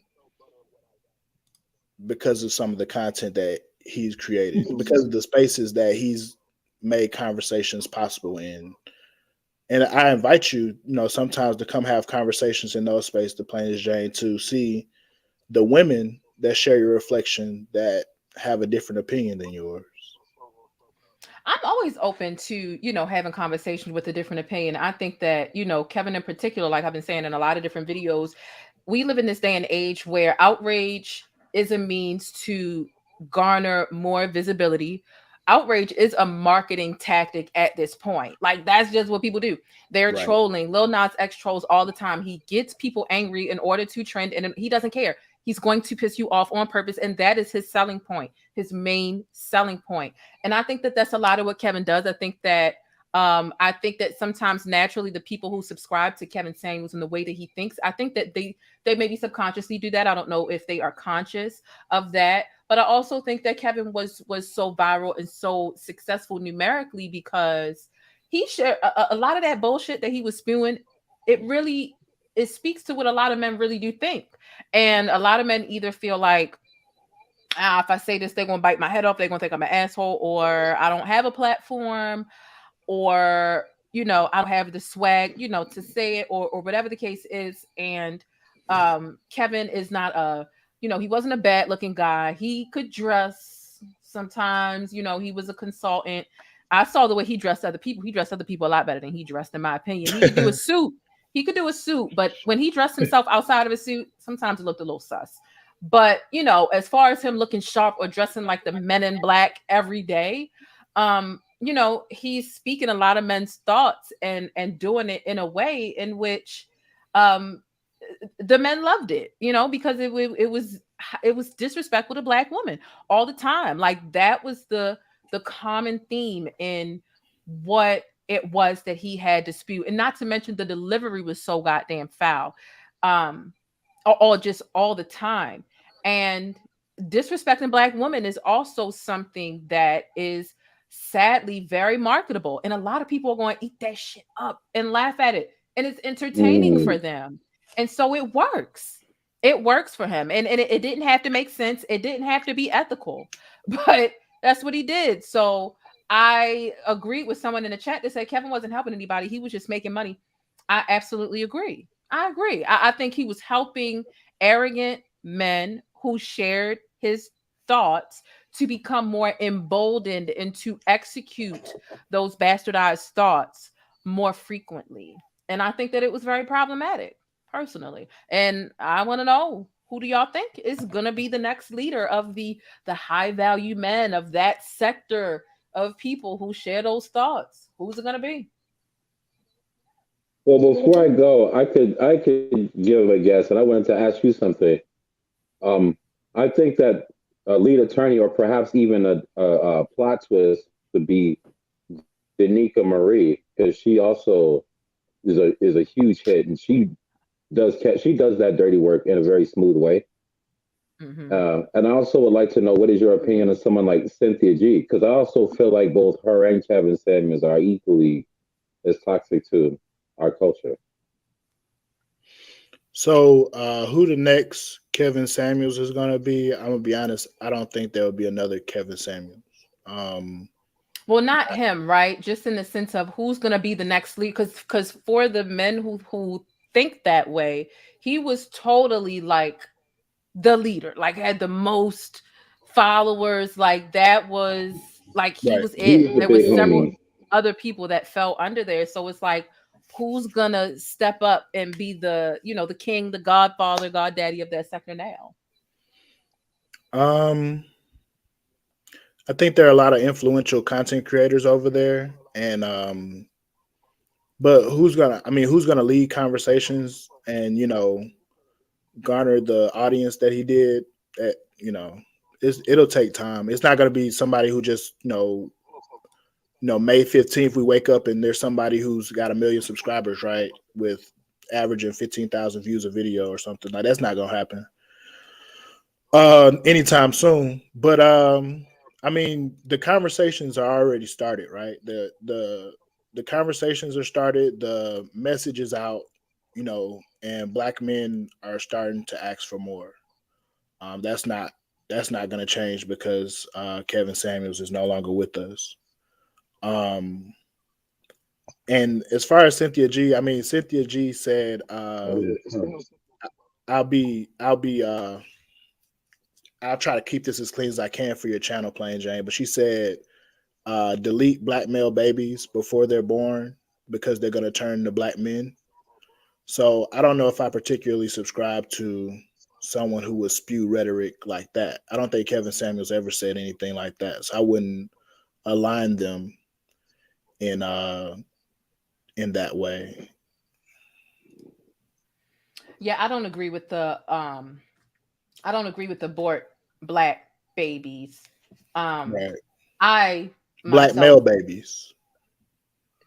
male, female, by the time you figure out what the gender is, you kind of don't want to abort mission anyway. So to think that to abort it, oh, I found out it's a boy, let's get rid of, like, that sounds fucking crazy to me personally. Right. So, respectfully, I don't have a problem with her, but I don't, and I do respect her, right? And part of respecting somebody is being able to, not, you don't have to agree with everything that someone says in order to respect them, right? So it's no shade, no beef, no drama. I just don't subscribe to that belief system. I just don't. That's what I can say about that. Yeah. And so, who is the next, to lead the charge? I'm sorry, go ahead, Jamal. Oh, no, I'll head up. I was just saying, I was just acknowledging what Jane said as far as when I asked about Cynthia G. But I was just going to say, to me, it's sort of the next person up would be probably lead attorney or Danica Marie or maybe Cam Newton or somebody like that. Some celebrity, some person that people gravitate to and women like being disrespected by. So I think I would say, you said like being disrespected by. Cam Newton. Oh my God. What was I about to say? Oh, the lead attorney was one of the last people to meet with him. They did like an interview, if I'm not mistaken, right? Yeah. Him and the lead attorney were pretty well affiliated with one another. Yeah, I saw pictures and like clips of like a sit down or something like that. So I in my Discord we were talking earlier today and we were talking about like who we think is going to take over, and someone was saying that the lead attorney unwittingly, right? Like it's not like he would want to take over, but they think that a lot of people are just naturally going to flock to him just because where else are they going to go? That's a really interesting thought. It'll be interesting to see where everyone scatters to and what comes of him being gone now. I'm glad that we can have a respectable difference of opinion. Ain't nobody over here attacking me because I don't get down. I know that his supporters, they really go hard. Like I remember making a handful of videos about him on the other channel. And man, his supporters will come up and call me everything but a child of God. Child, you better, you're this, and it's why you're single. And I'm like, I'm not single. Who fucking told you I was single? Like, and miserable and lonely. I'm not. It's the assumptions for me. I would be surprised if you were, but let's move on. But yeah, I think it'll be interesting. I'm not celebrating his death, just to reiterate. I have nothing to celebrate, right? Like he wasn't making my life hell. I mean, he was, I would say he's debatably a social media hellion, right? But he wasn't making my life hell. So it'd be different if it was like, somebody that abused me that fucking passes away. Then it's like, yeah, you want to celebrate, but I don't have a connection to him. And I made sure not, just to watch his content. I had tried to watch some, I think like 2 years ago when I first came across him, literally first 3 minutes, I found myself so bothered. I think I tried like 2 times and I'm just like, oh, hell no, this disturbs my spirit. I roll my eyes. So I'm a very reactive and expressive person. And if I can feel my body language in my face and I'm like huffing and puffing, I'm like, oh, hell no, let me get the hell out of here. My mental peace. And that's just what I did. So I'm not bothered about anything. So yeah, there are Black women who try to do the same thing that Kevin Samuels is doing, and ironically, at first it's like, okay, Black women stand up, Black women, we doing the damn thing, and then when those Black women tell Black women the same thing that Kevin Samuels says, oh, see, I never liked you anyway. Like it's like you just can't tell some Black women, not all Black women, some Black women are really. I'm sorry, what, Jamal? No, so they call her a pick me. Right, or some other you know, characterizing name. But it's like, you know, this black woman's really asking you, what is it that you want? And then if you say you want these things, you have to ask what that person wants, or at least, you know, what are you doing to get them? And it's like you don't want to hear that shit. Like you just want to fight it. And it's like that's cool. You could fight all day, but you're still not gonna get the results you want. And so, you know, whoever, you know, comes through and has, I don't think it'll be the lead attorney. He has a lane that he kind of stays in. But whoever comes through and says the same thing, I mean, it's not rocket science. And it didn't start with Kevin Samuels. And like I said, it won't end with Kevin Samuels. What do you want to any woman? Like the plainest Jane, I'm sure you're getting what you want in your relationship if you're in one, you know. But if you weren't, then it's like, what do you want? Or what are you looking for? Like, what do you expect out of life? And then if you're not getting that, then what are you willing to do to get it? What are you willing to change? What are you willing to improve?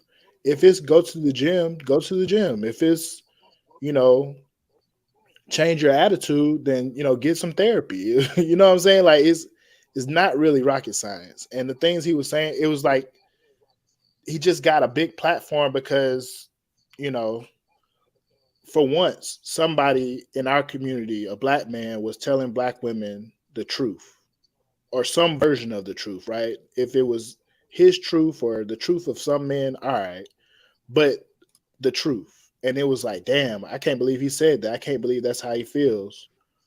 Let me go ask him. Maybe it's different for me. You notice like a different woman calls in. If you go back and look through his content, at least 300-400 women in the last year call his show. So it's like, what are they calling for? Because they want something different. Like they want a result in their life that they're not getting. Idiots. Idiots. Idiots. It's either they want results, or here's the thing, like sometimes women be feeling like, nigga, you're stupid. Like you stupid. And I see you disrespecting all these women that call in. And I'm gonna call in and I'm gonna beat you at your own game. It's like a challenge. It's a challenge. And I could hear, you know, sometimes based off the clips, they will call in already defensive because they've already been triggered by how all the callers before them, or he said something that reminded them of a problematic person that they're still experiencing or have experienced in their life. And we don't have to accept every bullshit challenge that is presented.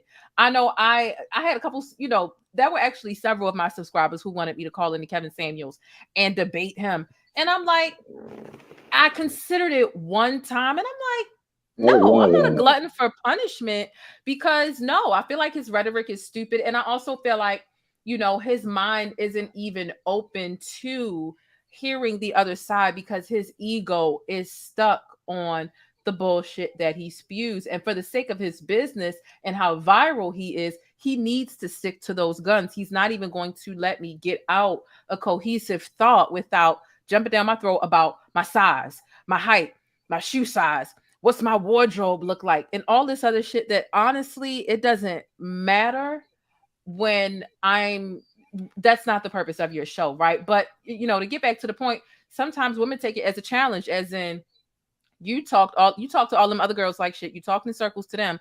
You're not going to do me like that. Let me call up and get my turn. I'm ready. Like it's a fight. And I'm like, no. So I feel like a lot of the women were idiots, whether they knew it or not, whether they actually wanted relationship advice or had low self-esteem. You could hear there was some very low self-esteem women that called in and let him talk to them any type of way. Unacceptable for both of them.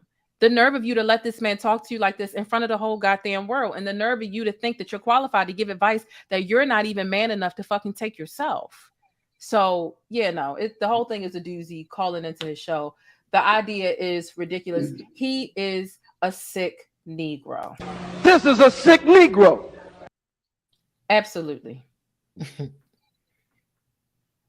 For sure. I hear you. And I think that, you know, like I said, we're going to continue to, all of us are still alive, right? Like we're still here on this planet. and we're gonna continue to go through life, and there will be women, what the whole, only 25% of black women get married, right? And so people are gonna go through life and they're gonna get whatever result that they get. Um, if they don't get the results that they want, then who's to blame for that?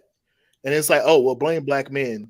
Black men didn't choose me. Black men didn't, or like the young lady said, I chose a black man that didn't want me, or whatever the case may be. But at some point in life, you have to look in that mirror. And I know, especially for us as content creators, or just us as people in general, at some point you wake up one day and decide, is this really what I want to be doing? Is this really the way I want to go? And you have to, when do you look in that mirror and truly be honest with yourself and say, look, I'm not getting the things I want. So how do I change that? Like, what do I do about that? And so, like, I challenge you, thePLAINESTjane, like, ask your audience, how many of the women here have or are getting the results that they want? Because I would assume your audience is predominantly black women. And so if they're getting the results they want, then great, hate all day, right?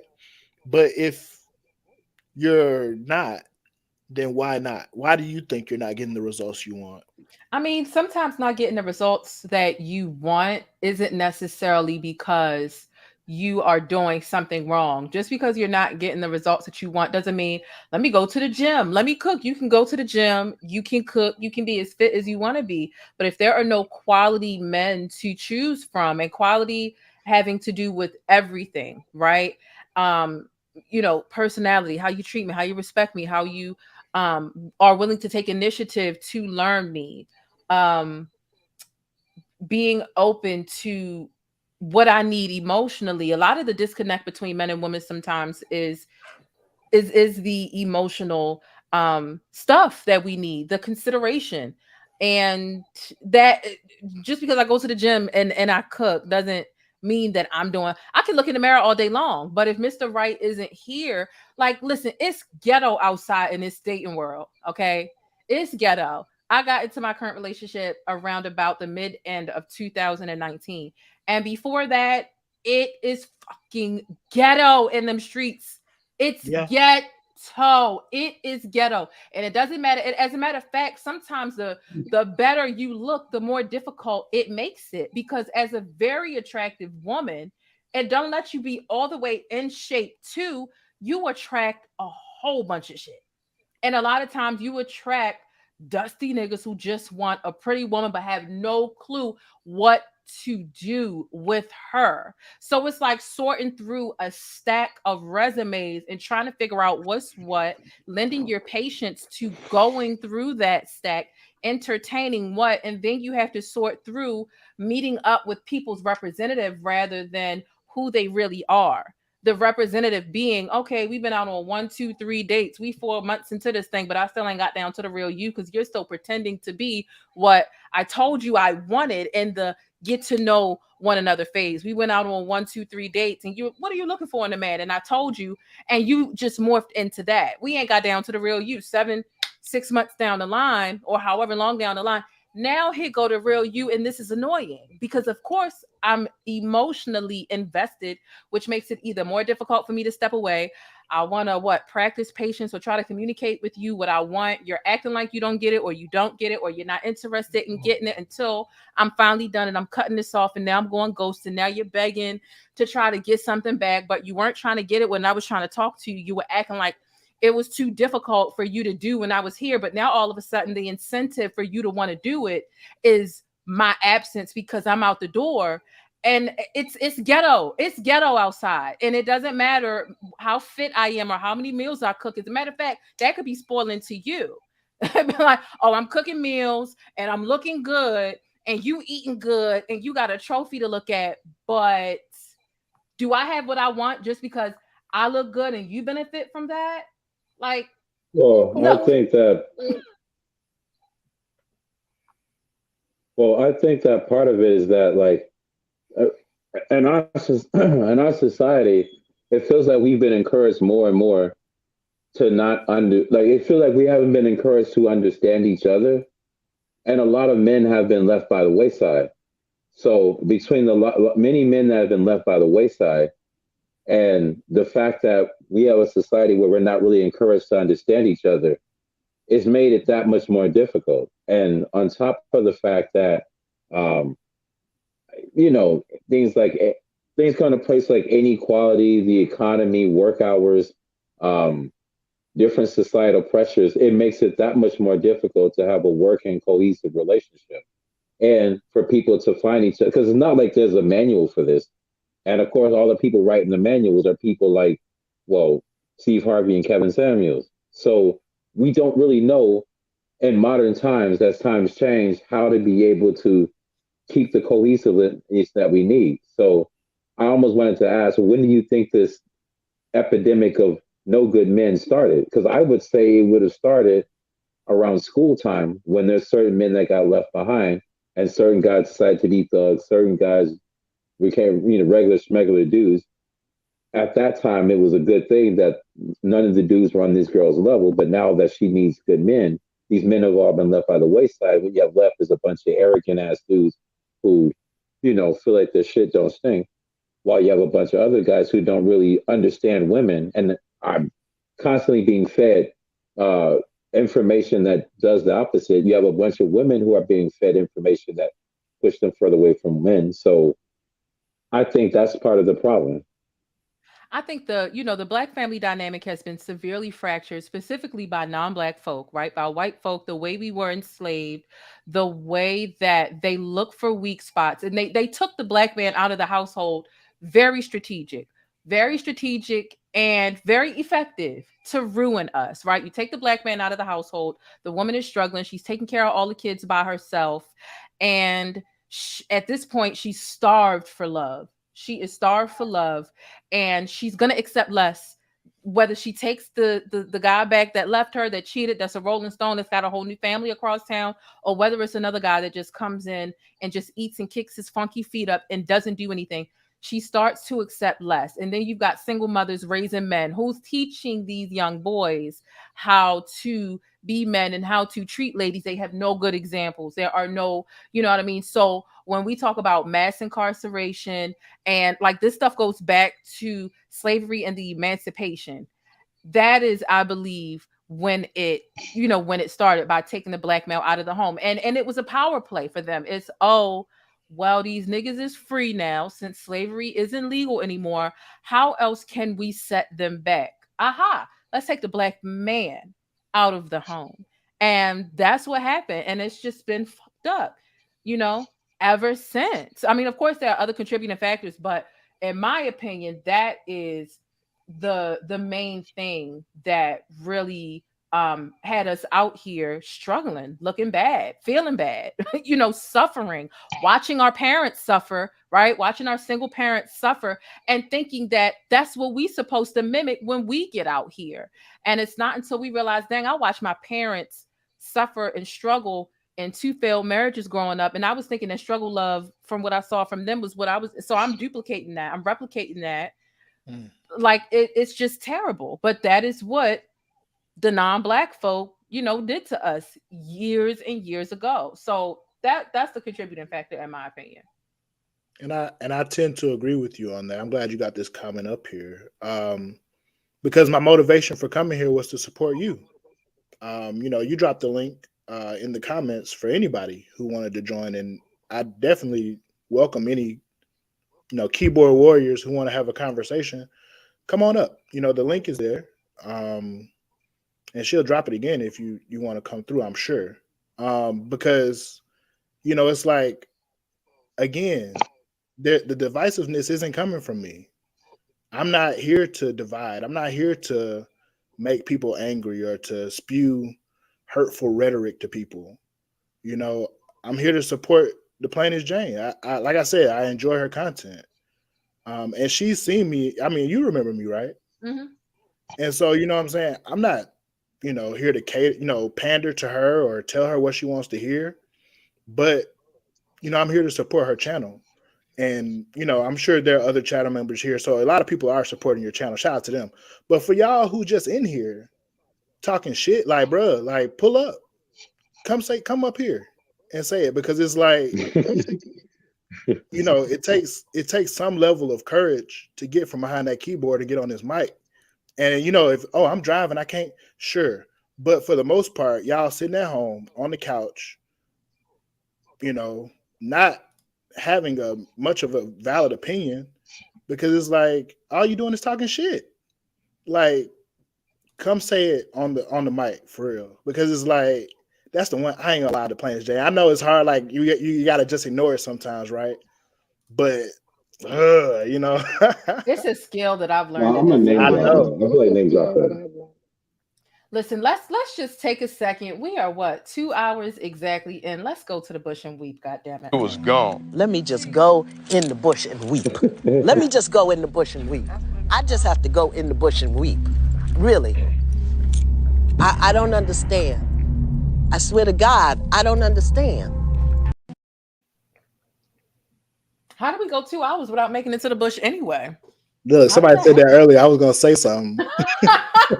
How do we go 2 hours without the bush? Okay? Right. Like, what's really going on? What's going on?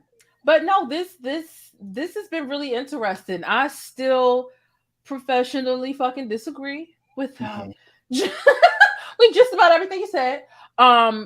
You know, when I reach, listen, I'm a very opinionated person. I think that a lot of people can tell that I'm very headstrong. I'm very opinionated, and it takes a lot to move me. It's not easy, and I typically, if I'm moved, it's because I don't went to sleep on a thought that's been presented, and over the course of a day or half a week, I'm like, okay, now so. But in a singular conversation, like, I'm not changing my mind about shit.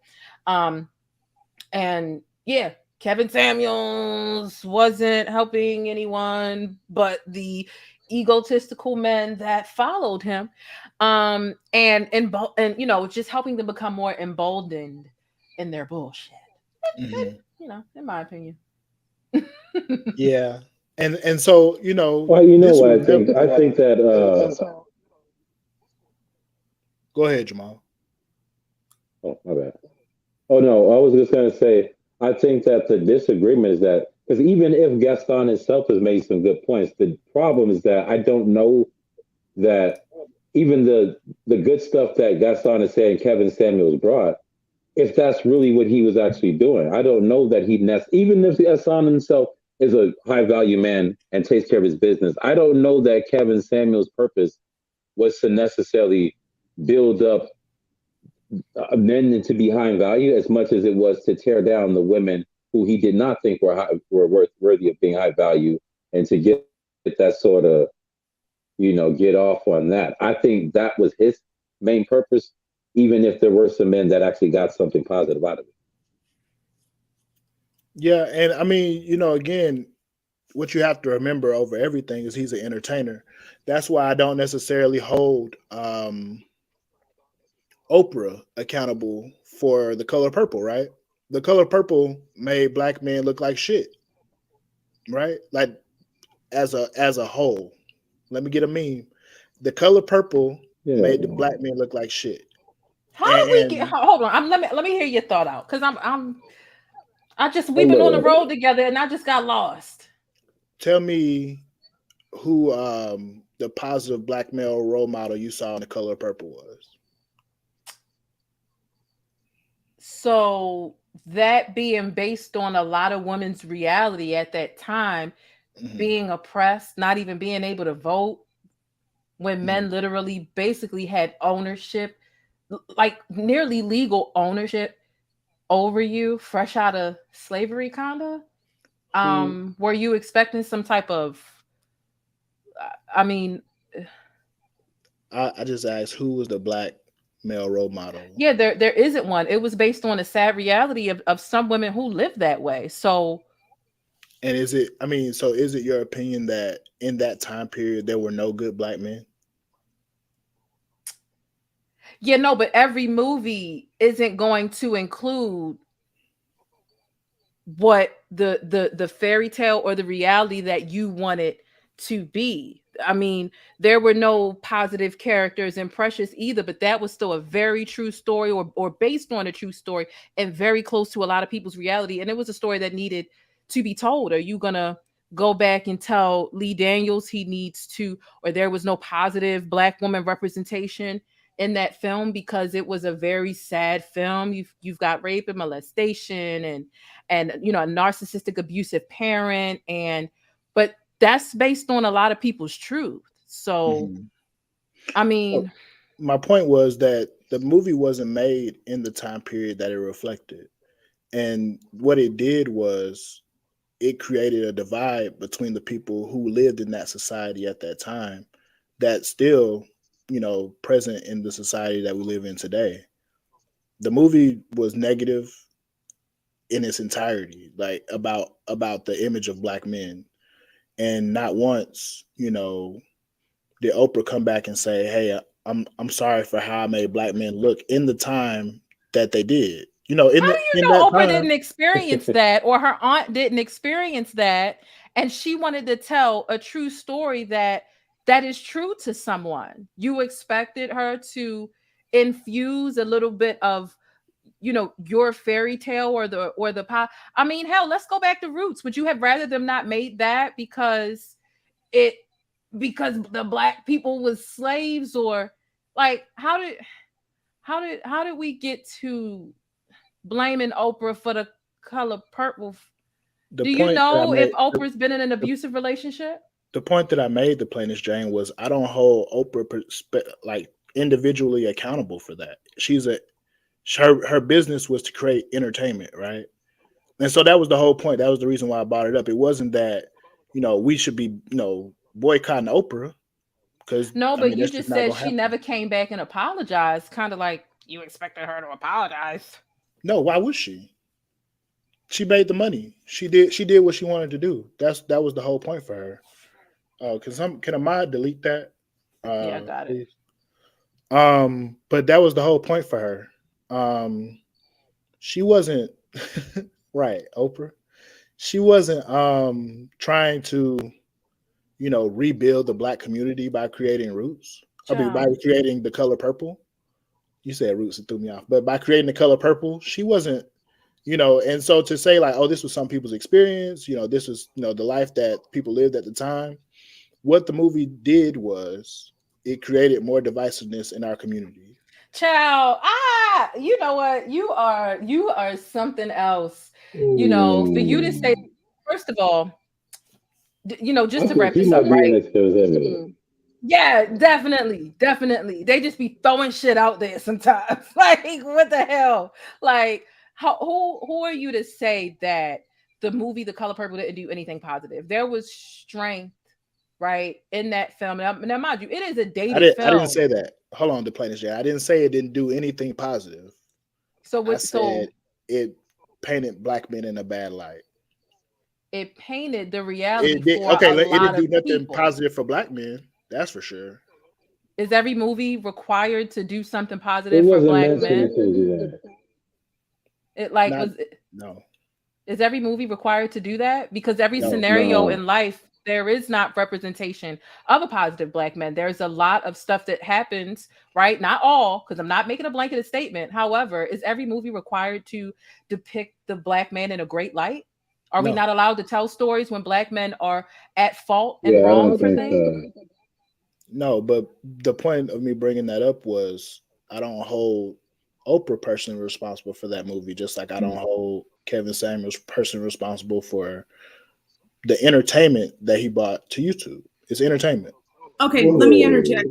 I just came up to say something real quick because this whole Color Purple talk was making my ass itch. First of all, why would Oprah be held accountable for The Color Purple when she was simply an actor in the movie? The movie, the screenplay, the book, or rather that the movie was based off of, was written by Alice Walker, not Oprah Winfrey. She didn't write the screenplay. She was an actor, and it was directed by Steven Spielberg. So what the hell would Oprah have to apologize for? If she had to apologize, then Whoopi would have to apologize. Margaret Avery, like everybody in the film would have to apologize. Danny Glover would have to apologize for depicting the very person that you mad about. That was the reality for a lot of Black women back then. That was what, 1, maybe 2 generations after the abolition of slavery. A lot of Black men then started treating their wives like slaves, because for a lot of them, that's all they knew. That was all the treatment that they knew, but it was still the reality of a lot of Black women back then. So you can't sit there and get mad and blame Oprah, which is asinine, but get mad because it wasn't some fairy tale that made Black men look great. Not every movie is going to be some fairy tale that's going to make everybody just look like, you know, knight in shining armor or a goddamn princess. A lot of films, they're the truth, and the truth isn't always pretty. So put on your big boy pants and be able to take the truth. And sometimes, yeah, there are going to be some very truthful movies that tell stories where the Black man, he was the asshole, he was horrible, and you gonna have to deal with it because that was the reality for a lot of people. But you can't get mad and bellyache and cry because you didn't like how the movie made you feel. If you didn't like it, don't watch it. So I say the same thing about Kevin Samuels content. If you don't like it, and I didn't watch him. Right. Well, you know what? To a point on here, I think Aaliyah TV made it. You know, you saying the same thing with Kevin Samuels. So you admit you were accepting advice and taking advice from an entertainer, since you're now correlating, right? I've always said that it's been entertainment, right? That has Black women at the shitty end of it. So you admit that you're taking advice from someone whose goal is to entertain rather than give quality advice. Chew the meat, spit out the bones. So yeah.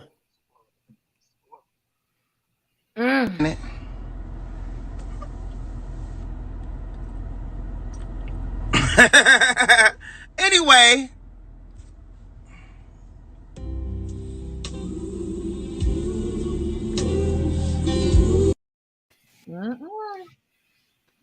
I mean, do you have the same problem with Boys in the Hood? Menace to Society? Sugar Hill? Like, there's a whole lot of movies out there that make y'all look bad. Queen Latifah never apologized but set it off, and goddamn it, she shouldn't have to. Shit, we loved it. So you can't cherry pick. Okay. Why not? Because it's an opinion. It's just an opinion. Doing so, it makes you look stupid. I'm sorry. You got me fired up, so I'm blunt as hell tonight. You are very fired up. And now nobody takes you seriously, and now we're laughing at whatever you got to say after that, because it don't make no sense. You cool with brothers gangbanging and killing each other, but you mad because what? Mr. Was raping Steely on the floor? Come on now, it's all bad. If you're gonna be mad at one, be mad at it all. You mad at Baby Boy? That depicted Black men as immature, incapable human beings. Are you mad at that movie? So the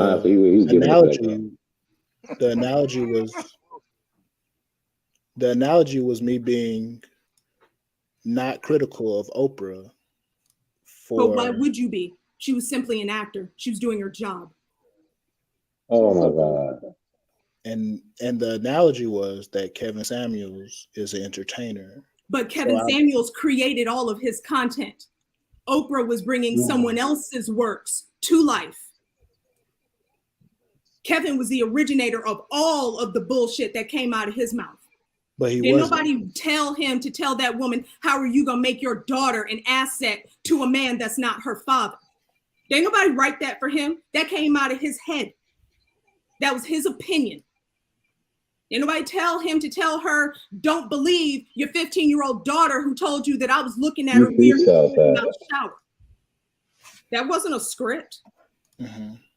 So your analogy is irrelevant. It does not make sense. Kevin created all that stuff. That was his platform, his opinions, his statements, all of that. That was him. So you trying to downgrade it or, gaslight people with, oh, it was entertainment. No, those were his opinions. And there were people that took great stock in those bullshit opinions. I mean, let's go back a couple of weeks. Mr. Bloated, what's his name, who tried to shoot up the train station. Kevin was his Messiah. So you can't downgrade it to just simply being entertainment. That man branded himself as like a damn near like a life coach. You said he taught you how to present yourself better. So don't downgrade it as entertainment if you feel like what he put out there improved your life. They said apologize for aging and freezing the 106 and Park. I can't. But no, you know what? That's interesting, honestly. Oh man. Because it's like why reach straight for the movie The Color Purple and to blame Oprah out of all people instead of video games like Grand Theft Auto, rap music, gangster rap music, the bang bang Right. shoot 'em up music. We skip past all of that that terrible fucking representation done by Black men who want to say and do those things to go cherry pick Oprah in a movie and say, I don't blame her for making Black men look bad in that movie that was made fucking 30 years ago. Like, what? What? And who's your king? Kevin Samuels? Well, that's why I use the Cynthia G analogy, because you have to compare apples to apples. So at the very least, you have one content creator that's divisive, that's pro-female, that's attacking the shortcomings of Black men not being fathers, and particularly the same Black men that Kevin Samuels praises, saying, well, look at these guys. They knock up strippers, they disrespect, good Black women in their lives.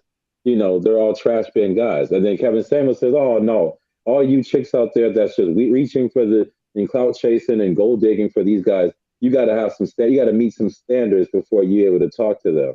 And I think that's why I like the fact that we're arguing over Kevin Samuels, because he mainly speaks out for rich guys. And I don't think any of us are rich. And I don't think he was a good example to use a movie script, because that's a script that somebody wrote versus a guy who literally makes it his brand and comes up with all this content, a lot of times off the top of his head or based on what he sees and wants to attack. So that's why I said it's best to have an apples to apples comparison.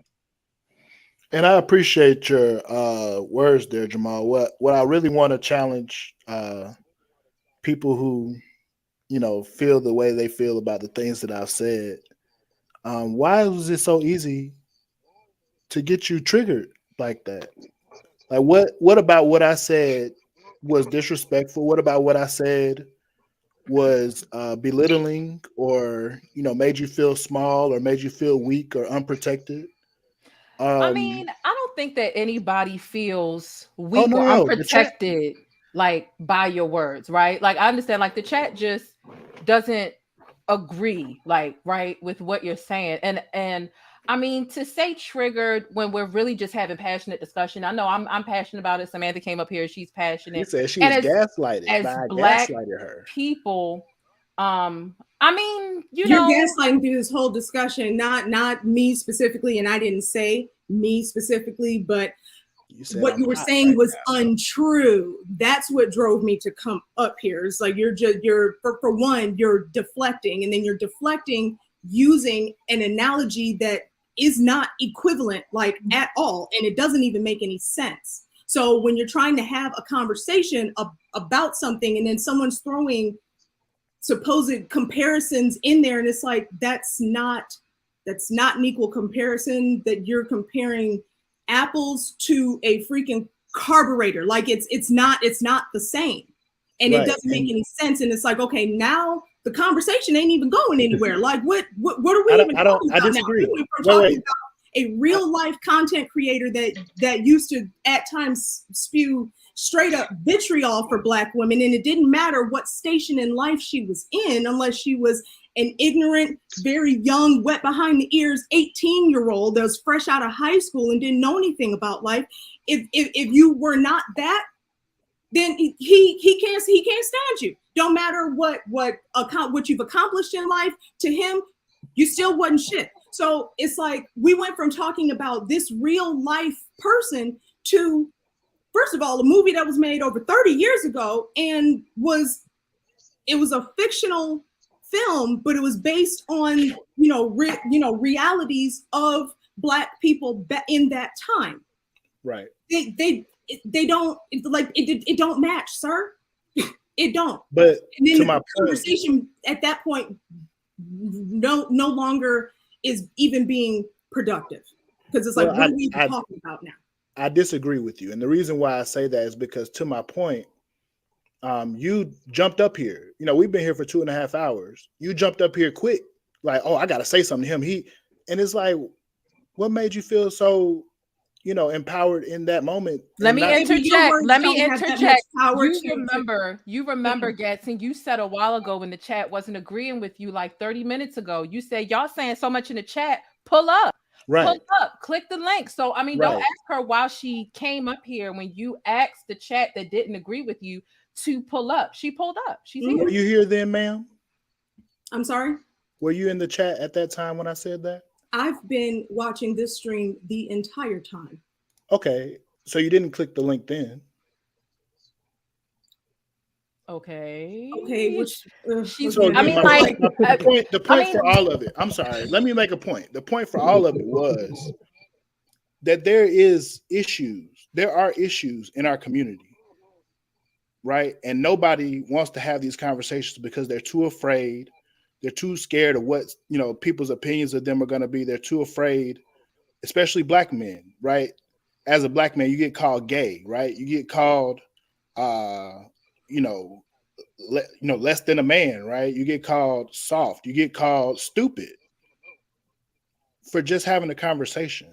And whether or not the conversation is going in the direction that the person's listening to it wants it to, it's still just a conversation. No, the conversation was going in a very specific direction. I mean, the topic of conversation is in Jane's title, and you took us very sharply off path and saying a bunch of stuff that wasn't even true. Should Black women be upset? It was about who's replacing Kevin Samuels. No. That's not the title of her stream. The title of her stream is "Should Black Women Be Upset?" Regarding right now, Kevin Samuels. So why were you talking about The Color Purple? There was the whole comparison thing that I said before. But the question is the beginning. Should Black women be upset? And so, again, I asked, why are so many Black women upset with me? I'm not Kevin Samuels. I'm just a guy having a conversation. Just a cheerleader. Got your pom poms out. You've been the whole time you've been on this stream, baby. And you have all these words for me. Like, you don't know me, man. I haven't called you out your name. I haven't said anything about you calling me stupid or saying I have pom poms. I haven't responded to you negative to. What is this coming from? Are you okay? I'm fine. Are you okay?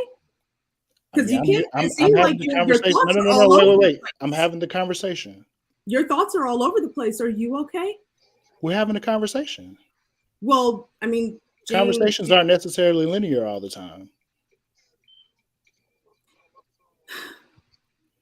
So again, I ask, where does this come from? Where is all this vitriol, this hate, this anger, this rage in our community come from a conversation? I think that first of all, hold on, Jane, because you can't say in one breath, pull up if you disagree. Right. Pull up if you got something to say. And then when somebody does pull up and challenge you, and then also tell you that you are wrong and how you are wrong, and then correct you with the actual information, then you can't turn around and be like, oh, where's this coming from? You got so much hate and vitriol. Oh my God, are you okay? You can't do that. But your point, to your point, you're right. Kevin Samuels and Oprah Winfrey are two different people on two different paths in the way they create content. However, the reaction, the just pure reaction is something to be questioned. Like, where does that come from? And that is part of why Kevin Samuels' message was so important. The message that he did put out that was entertaining at times, but was still a message. Entertaining to broken Black men that enjoy watching someone decimate and denigrate Black women because they don't have the balls to simply just say how they feel, or the gumption to get up and make the changes in their lives that would make them attractive to those Black women. Who broke? Not all Black men found Kevin Samuels entertaining. A lot of them actually find him corny. Who broke us? That's between you and your people, you and your God, wherever you came from. That's not my problem. It's not my fight. It's not my job to save you, and I'm not your therapist. So that's for you to explore. And I think that, again, the conversations are so important to have because, again, you know, me saying the color purple made Black men look bad was not a lie. You know, to mention Oprah in that sentence, okay, but to say the movie The Color Purple made Black men look bad is the truth. So, you know, you jumped up here and you said some things. You know, you called me stupid. You said I was misleading the conversation. But again, that vitriol comes from somewhere. You don't know me. I've never met you in my life. Never had a conversation with you before, and I've been nothing but polite. I mean, you know, with all due respect, Kevin Samuels disrespects the people that he be talking to all the time like that. He'll call them fat. He'll call them this. He'll call it that. And you call it what? You call it entertainment. So if it's, you know what I mean? Like, and at the end of the day, I do feel like there is some contradictory aspects to you asking people to pull up who disagree. And then when people really pull up and disagree with you formally, it's like you're taken aback by that. Like you didn't expect it. You literally asked people who didn't agree with you to pull up. And now that they hear, it's kind of like, you know, you're victimizing yourself a little bit. No. I just want to know why. I'm not a victim. I mean, you want to know why, but you asked to pull up and to have a discussion. That's why. You literally said to have a discussion. I'm sorry. I hear you. I'm sorry. I hear you. What were you saying, Samantha? I was saying you literally said pull up. So skirt. I'm here. I appreciate you coming. You can't now, you know, try to hide your hands and, you know, shed a light. You're talking about, oh my God, you're being mean to me. Yeah, and I think that The Color Purple was it was a false equivalency, and I think that separating those two, it makes a lot of sense, and something that men be doing in particular when they can't get their point across, they will deflect and take the conversation in a whole nother place because they aren't able to navigate the lane that we were in. And so to pull Oprah out of nowhere and say that she didn't apologize for that 3 decades old movie, instead of really pulling from a potent pool of something that's directly contributing to taking Black men down the wrong path and a really terrible representation of Black men in today's world and society, like The Color Purple was almost a fucking black and white movie. Like, so we talking about like, you could have pulled from something more recent and people who are in control of that art. And I don't know if maybe you took offense to, it being said that like that's a false equivalency, but it was. Oprah shouldn't have to apologize for acting in that movie, and she didn't write or make that movie. So, Can I say something? And these are both very triggering. Like, go ahead, Fior. I'm sorry. I wanted to first just shout out to Samantha because she came up here, got to the point, and said what she had to say. You may not have liked the delivery of it, but everything she said was factual, And on another note, I don't like the fact that the conversation got started because we were speaking about how Kevin Samuels does Black women, right? And you were speaking of how you pretty much praise him, not in a godly like stature, but in like a leadership type of way, right? And so you didn't have any type of victimization for the Black women that he has made victims. But as soon as Samantha hurt your feelings, maybe not even hurt your feelings, she might have just pulled at your nerve a little bit, and you was quick to run to being a victim. And this is what the whole conversation was all about. Was about the fact that Black women don't get a chance to play victim. We don't get a chance to not agree with certain things that are said about us, right? But we have to put our big girl drawers on and deal with it. But when it comes to, I'm not even going to say all Black men, because all Black men aren't this way, But majority of you guys love to want to be a victim so bad. It's like, oh, look how they did us on this movie. Well, what about how we women are portrayed on every song? Rap, country, I don't care what music it is, women are talked about in a degrading way. We are made to look certain ways in movies, even mostly in our own culture. Black women are put down as the lowest on the totem pole. So it's like, how you come at Samantha for doing something you've been doing this entire conversation. Anytime someone would interject what you had to say, and they would come with just respect, you would try to be funny and condescending, a little facetious even. But when Can you give Samantha me? comes and she's not holding your hand anymore in the conversation, you immediately got annoyed with her. Listen, you guys are men now. You're not boys. I don't even hold my son's hand. Like, I teach him like he's a grown ass man. And I think at this point, that's when we need to start holding accountability for ourselves as individuals. Kevin Samuels is not here to have your back. It's like now you're here trying to push his narrative.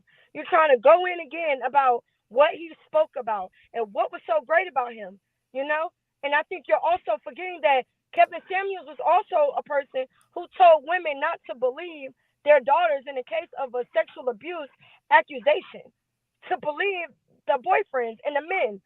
And that's why women were single, because we believed our children first. This is the man. So when she say gaslighting, this is what we mean by gaslighting. You are really trying to make it seem like Kevin had facts in his statements, when a lot of the stuff he spewed out was ignorance. And now you're doing the same. And I'm only standing in a respectful way because I do have a husband. And he is a big ass baby too. And I have to talk to him the same way. I have to come to him sometimes in tough love, but I have to say it softly so I don't hurt his little feelings. I think that's the issue with our society altogether. Black women hold our black men hand too many times for too many scenarios. But not any guy I know cares, except the brother that's been on the panel, the other gentleman. He's the only one willing to accept a woman's view or perspective, and he wasn't even playing victim. And we're talking about black men in this conversation, and that's all I wanted to say. Samantha, you shouldn't feel bad for speaking your mind and speaking your heart. You didn't agree, and that's what the conversation was all about, Oh, girl, I don't feel bad for hurting his feelings at all. He was talking a bunch of crap. It was just untrue. I have very low tolerance, low patience level for ignorance, and it was just like, bro, we really gonna find some weird way to blame a black woman in this. Like, come on, I can't. So yeah, but everything you said, 100% on point. Let me read this super chat. Thank you for the $20, Famecom Network. It says Kevin Samuels was an ass. Alpha men are fussy. Beta men ignore and move on. The whole manosphere is stupid. It's highlighting broken black men, simps, and fussy niggas who are online giving funds to a funny style man. Thank you so much for that. I agree. I love that. Yep, totally agree. I agree with that one. Things got spicy, but that is okay. I think we'll still get along at the end. One thing about black people having discussions, I'm glad it didn't get nasty. I understand getting your feelings might be hurt. Oh no, I'm a content creator. I'm fine. I'm happy we're having the conversation. Quite frankly, I think it went better than expected. Yeah, we get really passionate when we speak. And as long as we can agree to disagree and ain't nobody calling nobody names. Well, I ain't had to drop nobody down because I ain't letting nothing crazy happen. But yeah, you definitely sound like Kevin Samuels 2.0 a little bit, right?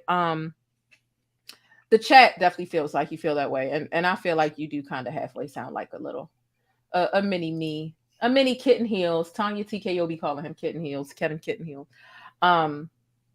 But yeah, this was I ain't gonna big boy you and ask you to, drop my channel or nothing like that. But I will say that it's always a pleasure being able to consume your content, and now today being able to have this conversation with you. I mean, quite frankly, I feel like the first 2 hours were great. Somebody get that. I feel like most of this conversation was great, and I appreciate Samantha coming up and sharing her opinions as well. But this is what it's all about. This shit ain't supposed to always be fun. It's not supposed to always be an agreement, right? Like there are things we're gonna agree about. I'm a man. The majority of you all are Black women. So there are things we're gonna disagree about. There are things that we're gonna, you know, have differences of opinions on. But I don't think that makes either one of us less of a human being. So again, I think that that's really telling that, with the disagreement comes the name calling. With the disagreement comes the whatever. Because you could just simply disagree and we can move forward with the conversation. But, that's not where we are right now as a community. And that's why I think that it's so important that we keep these conversations going, even in the passing of Kevin Samuels. So should Black women be upset that he's no longer with us? Probably, because he was one of the people that, absolutely. What? Yeah, he was one of the people that absolutely brought this whole thing to a head. No, we should be just as upset about Kevin's passing as we were about Toby Ogumseli's. Good night, y'all. Are you leaving the Samantha edit? Oh, okay. Well, have a good night. It was nice talking to you. Out of here. Yeah, no, I don't. No, I'm definitely not upset at all. I'm not upset at all. You know what? We need to visit the bush after that, because I know you did not. It was gone. Let me just go in the bush and weep. Let me just go in the bush and weep. I just have to go in the bush and weep. Really. I don't understand. I swear to God, I don't understand. Yeah, because you out of pocket. You out of pocket. With respect to your relationship to thePLAINESTjane, I would like to talk to you offline at some point. But again, I'm so happy that you have me up here. I'm always, happy to have the conversation. I'm not afraid of it. It doesn't hurt my feelings, because at the end of the day, here we are, and we're having the conversation. And will it always, like I said, will it always feel good? Will it always smell good? Nah, sometimes it's some bullshit, but we're going to keep it going, and we're going to figure this out as a community. So I want to thank you for having me up. You got Instagram, right? Is it the same? Mm-hmm. Yeah. All right. Yeah. If y'all ain't following her on Instagram, y'all hit up the Instagram as well, thePLAINESTjane. Cash App thePLAINESTjane. Hit the like button if you haven't already. Subscribe to her channel. She doing the damn thing over here. That's why I'm here. I'm not here because, I saw Kevin Samuels in the title and I had something to say. She know I'm a subscriber and a follower of hers, and I appreciate her content. So thank you for having me up. Thank you to everybody in the audience for watching, and I'll definitely see y'all again. Awesome. It was amazing, and definitely entertaining to have you up here for sure. See ya. All righty, let's go ahead and wrap it up. This was a nice long discussion. I did not realize it was a little past 2:00 in the morning. Okay, but this was very entertaining. Yeah, thank you for having me up here again. No problem, Jamal. Have a good night. You too. All Thank right. you, honey. No problem. Bye. All righty. Listen, y'all. This has been a trip. Baby, it's been a world trip. What the hell? What the hell? I had the chat asking Jane, take him down. Jane, hang up. I said, hell no, this nigga is entertaining with the fucked up way that he think. This shit is funny. It's funny. Now that's worth laughing at. I don't feel no type of ways about Kevin Samuel being gone. But child, clearly his spirit will live on, baby. It will live to see another day, and unfortunately, some years and decades to come. That was hilarious as hell. Okay. However, that was a lot of fuckery that was said as well. Y'all need to stop. Y'all kitten heels have got to locate some chill immediately. Y'all need to stop. Y'all need to grow up. Grow up. Tired of telling y'all to grow up. Y'all need to stop it. I'm tired of it, y'all. You ain't finna work me out. Man sat here and dragged Oprah into the conversation. Oprah over there like, now I'll get in it. Now why am I in it? And you could have did it. See how I get wrong because you never apologized. She ain't did shit. Kevin Samuels passed away, and here go Oprah getting dragged into the conversation. What the hell she do? Her and Yawl over there minding their business. You hear me? Stepping over there doing what he always do in the pool house. Look, this has been a really amazing, long, and entertaining show. I had other content planned for today, and I won't drop the ball on what I planned on talking about today, but you all will get that tomorrow from me. I really enjoyed this. I had no clue it was this late. It doesn't feel this late to me, okay? But look, I want y'all to have an amazing day. I think I'm going to go ahead and give you all a sticky note, okay, this evening.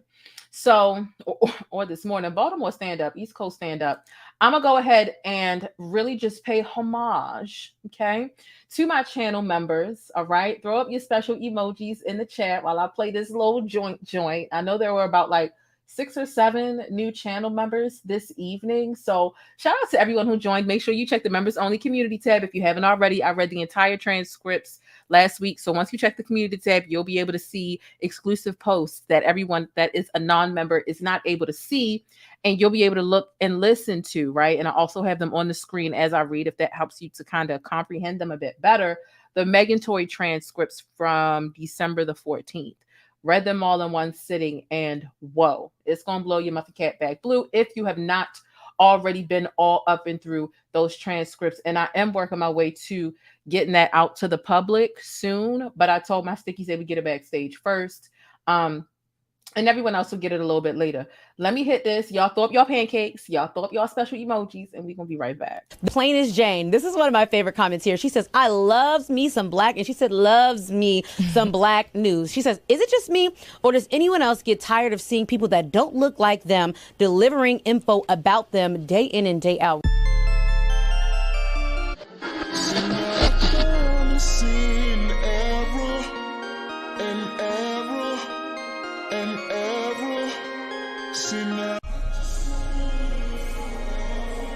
So wait a minute, you ain't joined the channel yet so that you can access special perks over here with thePLAINESTjane? Rolex on your wrist, a plain Jane. Ooh, watch this. Hey, I'm thePLAINESTjane. I'm a cultural commentator and informant, and I provide sticky coverage on trending stories, black news, black culture, and everyday topics with a sticky, abstract perspective. So get familiar with the perks. I've carefully curated all of these things, and it's just a little exclusive glaze to amplify the way that you express yourself. So get comfortable, get used to our official emoji over here. That is the pancake stack, because it's always sticky in Hollywood and in real life, and especially when you spend the time over here with thePLAINESTjane. Like I said, I hope you enjoy the exclusive glaze that I've provided for you to amplify the way you express yourself, and I hope you enjoy the digital vibe. Hey, listen, I always want you to keep it sticky, but be sure to think critically and independently, regardless of what you hear from me or anybody else. But most importantly, I hope that you're feeling all right, and hopefully you've had some time to tackle some of your invisible problems. I know I got a couple of new subscribers, and I just want to say thank y'all. I really do appreciate you. And if you're not quite feeling all right, this channel right here, once you join, it's going to help you kick back and decompress always, but it'll also keep you in the know with what's happening with the best black news, celebrity entertainment, and a splash of controversy. So again, get comfortable. The first drink is on me, all right? Act like you got some sense, and I'll see you around. But don't forget to keep it sticky 24/7 by following me on Instagram, but hit that notification bell so that you always know when I upload and you get your dose of syrup first. Now, with all that stickiness being said, the most important thing I want you to remember about this neck of the woods and thePLAINESTjane is Black Lives Matter. And if you don't agree, Buy pumpkin. That would take you out. I don't play that shit. Now you gotta go for real. It's just that simple. Hey, look, whether you join or not, I do want you to stay beautiful, black, and blessed. And just know I appreciate your support. I'm your girl, thePLAINESTjane. And let's see what's happening in these virtual streets. You ready? All right, now. This could be a crazy ride. I'm warning you now.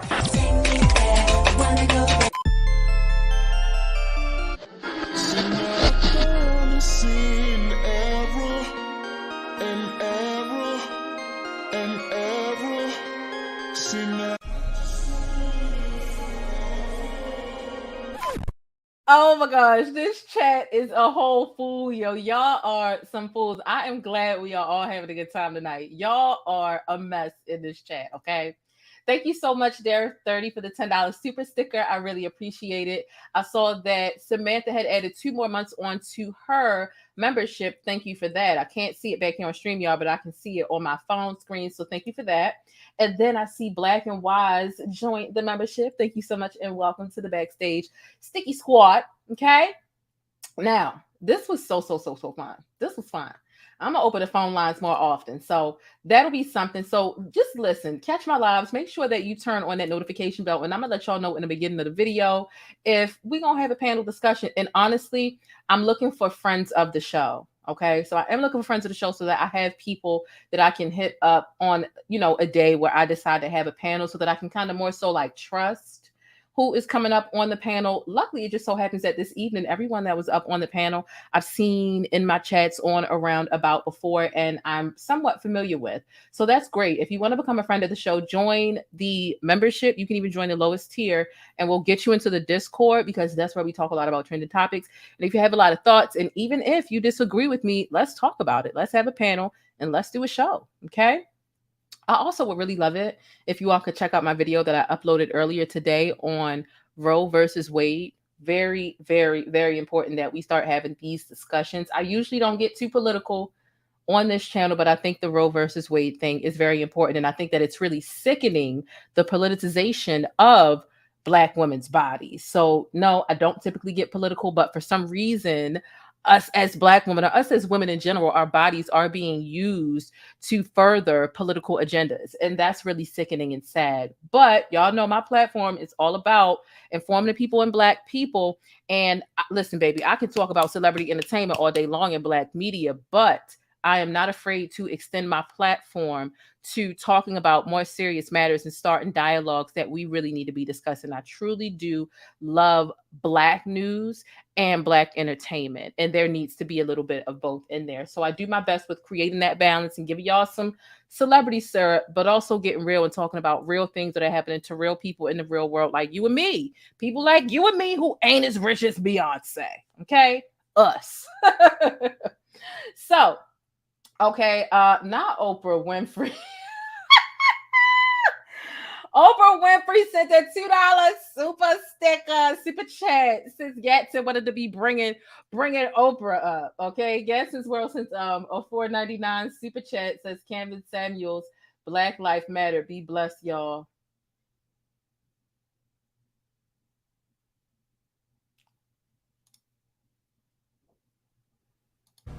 Out of pocket for that shit. Way out of pocket. What do you gain from that? Listen, Dr. Umar Johnson, it's your turn, baby. Step up to the plate. Step up, stand up. Education, special education, psychiatric medication, juvenile incarceration, emotional frustration, and premature extermination. Okay, stand up. Thank you so much, Oprah Winfrey. Now, what if this is the real Oprah over here giving me 2 Oprah bucks? Okay, listen, real Oprah, fake Oprah. Thank you, Oprah, for the $2. It means a lot. Every dollar counts. Be Stoked Styling, thank you so much for becoming a channel member. Make sure you check the members only community tab so that you're able to see all the stuff that is backstage. Okay, Will Smith slap. Keep Oprah's name out. I can't with y'all. Y'all are a mess in this chat. A mess. I had such a good time with you all. Look, let's get into the sticky note, okay? And I guess I'm gonna get y'all out of here. Look, I wish that there was more that we had to talk about, and I wish I didn't have to go to sleep, but I kind of sort of do. Need to go to sleep so I can get this Friday out the way, and I'll be good to go. So let's get into the sticky note. Y'all know, if you're familiar with my channel, the sticky note is just the most important thing of the day that I want to leave you with. It's a motivational quote that I have crafted my goddamn self. So let's get into it. Hey, thanks for letting me keep you connected and in the know with what's happening in the Black world. Don't forget to smash on that like button for support and for more Black news. So today's sticky note is this: true authenticity can't be duplicated. Find the beauty in being lost and not knowing who you are. Self-rediscovery, it can be so exhilarating, and it's a whole new level of its own. And in order to evolve, evolution requires you to level up, rediscover, and redefine yourself. Like, look, I know it can be so uncomfortable to be lost. You're not familiar with your environment, and just as humans, we like a pattern. We like to know what we're up against and what we're doing, and we have to learn how to be comfortable with being uncomfortable. And being lost isn't always a bad thing. So within this sticky note, I'm adding in a personal affirmation of my own, like a personal affirmation that I literally wrote, in my journal, in my diary. Okay. So it says, my authenticity is potent because it's rooted in inner work. It goes far beyond the surface and it penetrates deep. For this reason, anybody trying to copy me or my moves is simply dressed in my cosplay. You cannot duplicate shadow work, but you can copy the surface. So let that sink in for a bit, because whether you're trying to copy somebody else or somebody's trying to copy you, you can only copy the surface. And if you're trying to copy somebody else, you're only wearing their cosplay. If you're following in someone else's shadows, you're always going to be a step or two behind because you're following somebody else. So when I say my authenticity is potent because it's rooted in inner work, it is the truth. I get very annoyed when I see people copy me. However, I have to remember, baby, you are dressed in my cosplay, and that is pretty fucking pathetic. And you will not be able to duplicate all the work that I do on the inside to help my exterior be as shiny as it is, to be as vibrant and unique as it is. You can only pretend, but for so long. So hopefully, to all my stickies listening, hopefully you ain't trying to copy off of anyone else. Hopefully you're only adapting and understanding that anybody trying to copy you is just a sorry ass ripoff dressed in your cosplay. Your authenticity, it goes beyond the surface. It penetrates deep. Okay. You cannot duplicate shadow work. You can only copy the surface. All right. And that's your sticky note for today. Now, if it resonated with you, be sure to comment down below. I'm doing me, so I know it's real. And be sure to check out the community tab for more of those sticky notes. I know it's a word, and the word really hits deep at the end of the video. But if you want a visual representation, if you want to take a screenshot, if you need to save it in your phone, post it on Instagram, post it on Twitter, wherever you need to, take the screenshot, read it from the community tab. I put a lot of my sticky notes on the community tab. Some of the ones that I'm giving to you are already there. Some of the ones I'm giving to you are the ones that are going to go up the next day. But I really enjoy crafting these motivational notes and these sticky notes because I craft them for me. And I learned a while ago that me sharing what motivates me motivates others. And, part of my little skill is my way with words and my word craft. And people love my play on words and how I put together these quotes. So hopefully it helps you. A lot of people tell me that they do. And a lot of people be commenting down below, I'm doing me. So it helps y'all. And I really enjoy these sticky notes, and they're very unique to me. Okay. So listen, stickies, I hope you have an amazing evening. I hope that you sleep tight. I hope that you don't let the bed bugs bite. Actually, I hope that you don't have any fucking bed bugs at all. All right. If you have not hit thumbs up on this video, I don't know what you're waiting for. Please don't make me get physical with you. Hit the damn thumbs up button. Okay. Okay. Be sure to tag me in all your favorite trending topics on Instagram and on Twitter, but especially Twitter, because that's where all the fun's at. And I'm always causing some friendly chaos over there. Okay. Thank you for watching. Thank you for checking out the community tab and engaging with some of that content, leaving comments under some of that content. And don't forget to do something relaxing today. Okay, whether it's later today and this Friday, or whether you just need to take your ass to sleep and turn on some porn and give it yourself this evening. Okay, whatever you need to do to put yourself to sleep, just do that. Okay, it's 2:00 in the morning. It's definitely Twitter after dark time. Listen, let me know your thoughts on all the things that we discussed today. This was a very long, a very interesting panel, and there was an array of different thoughts. Keep it sticky and real down below in the comments. How are you feeling about Black women and our response to not being bothered? Should we be bothered by Kevin Samuels? Read the title, answer the questions, read the description box. But most importantly, make sure you subscribe. Don't forget the thumbs up or down. Either way, I appreciate it. But make sure you think critically and independently, regardless of what you hear from me or anybody else. Tap that notification bell. Otherwise, you're going to miss out, baby. I be breaking stories before TMZ over here, baby. I did the other day, baby. But look, I'm sleepy. I'm getting extra goofy. Y'all stay beautiful, Black, and blessed. Drop me some of them pancake emojis down below, and I'm gonna catch y'all in the next video. Okay, Leo, get down. Get down. It's not a thank you, because it's not a question. Always him. Always giving me that attitude. If you ain't hit thumbs up for me, hit thumbs up for Leo, because sometimes he be facing eviction because he got too much mouth. And y'all know how Black parents be. We don't like all that mouth. Y'all have a good night. Sleep tight. Bye. But that's it. If you want to catch more of my commentary on Black culture or vital and trending information, be sure to subscribe by hitting that little circle in the middle of the screen, or I'll catch you in one of these rectangles to the right in another video. I'll see you there.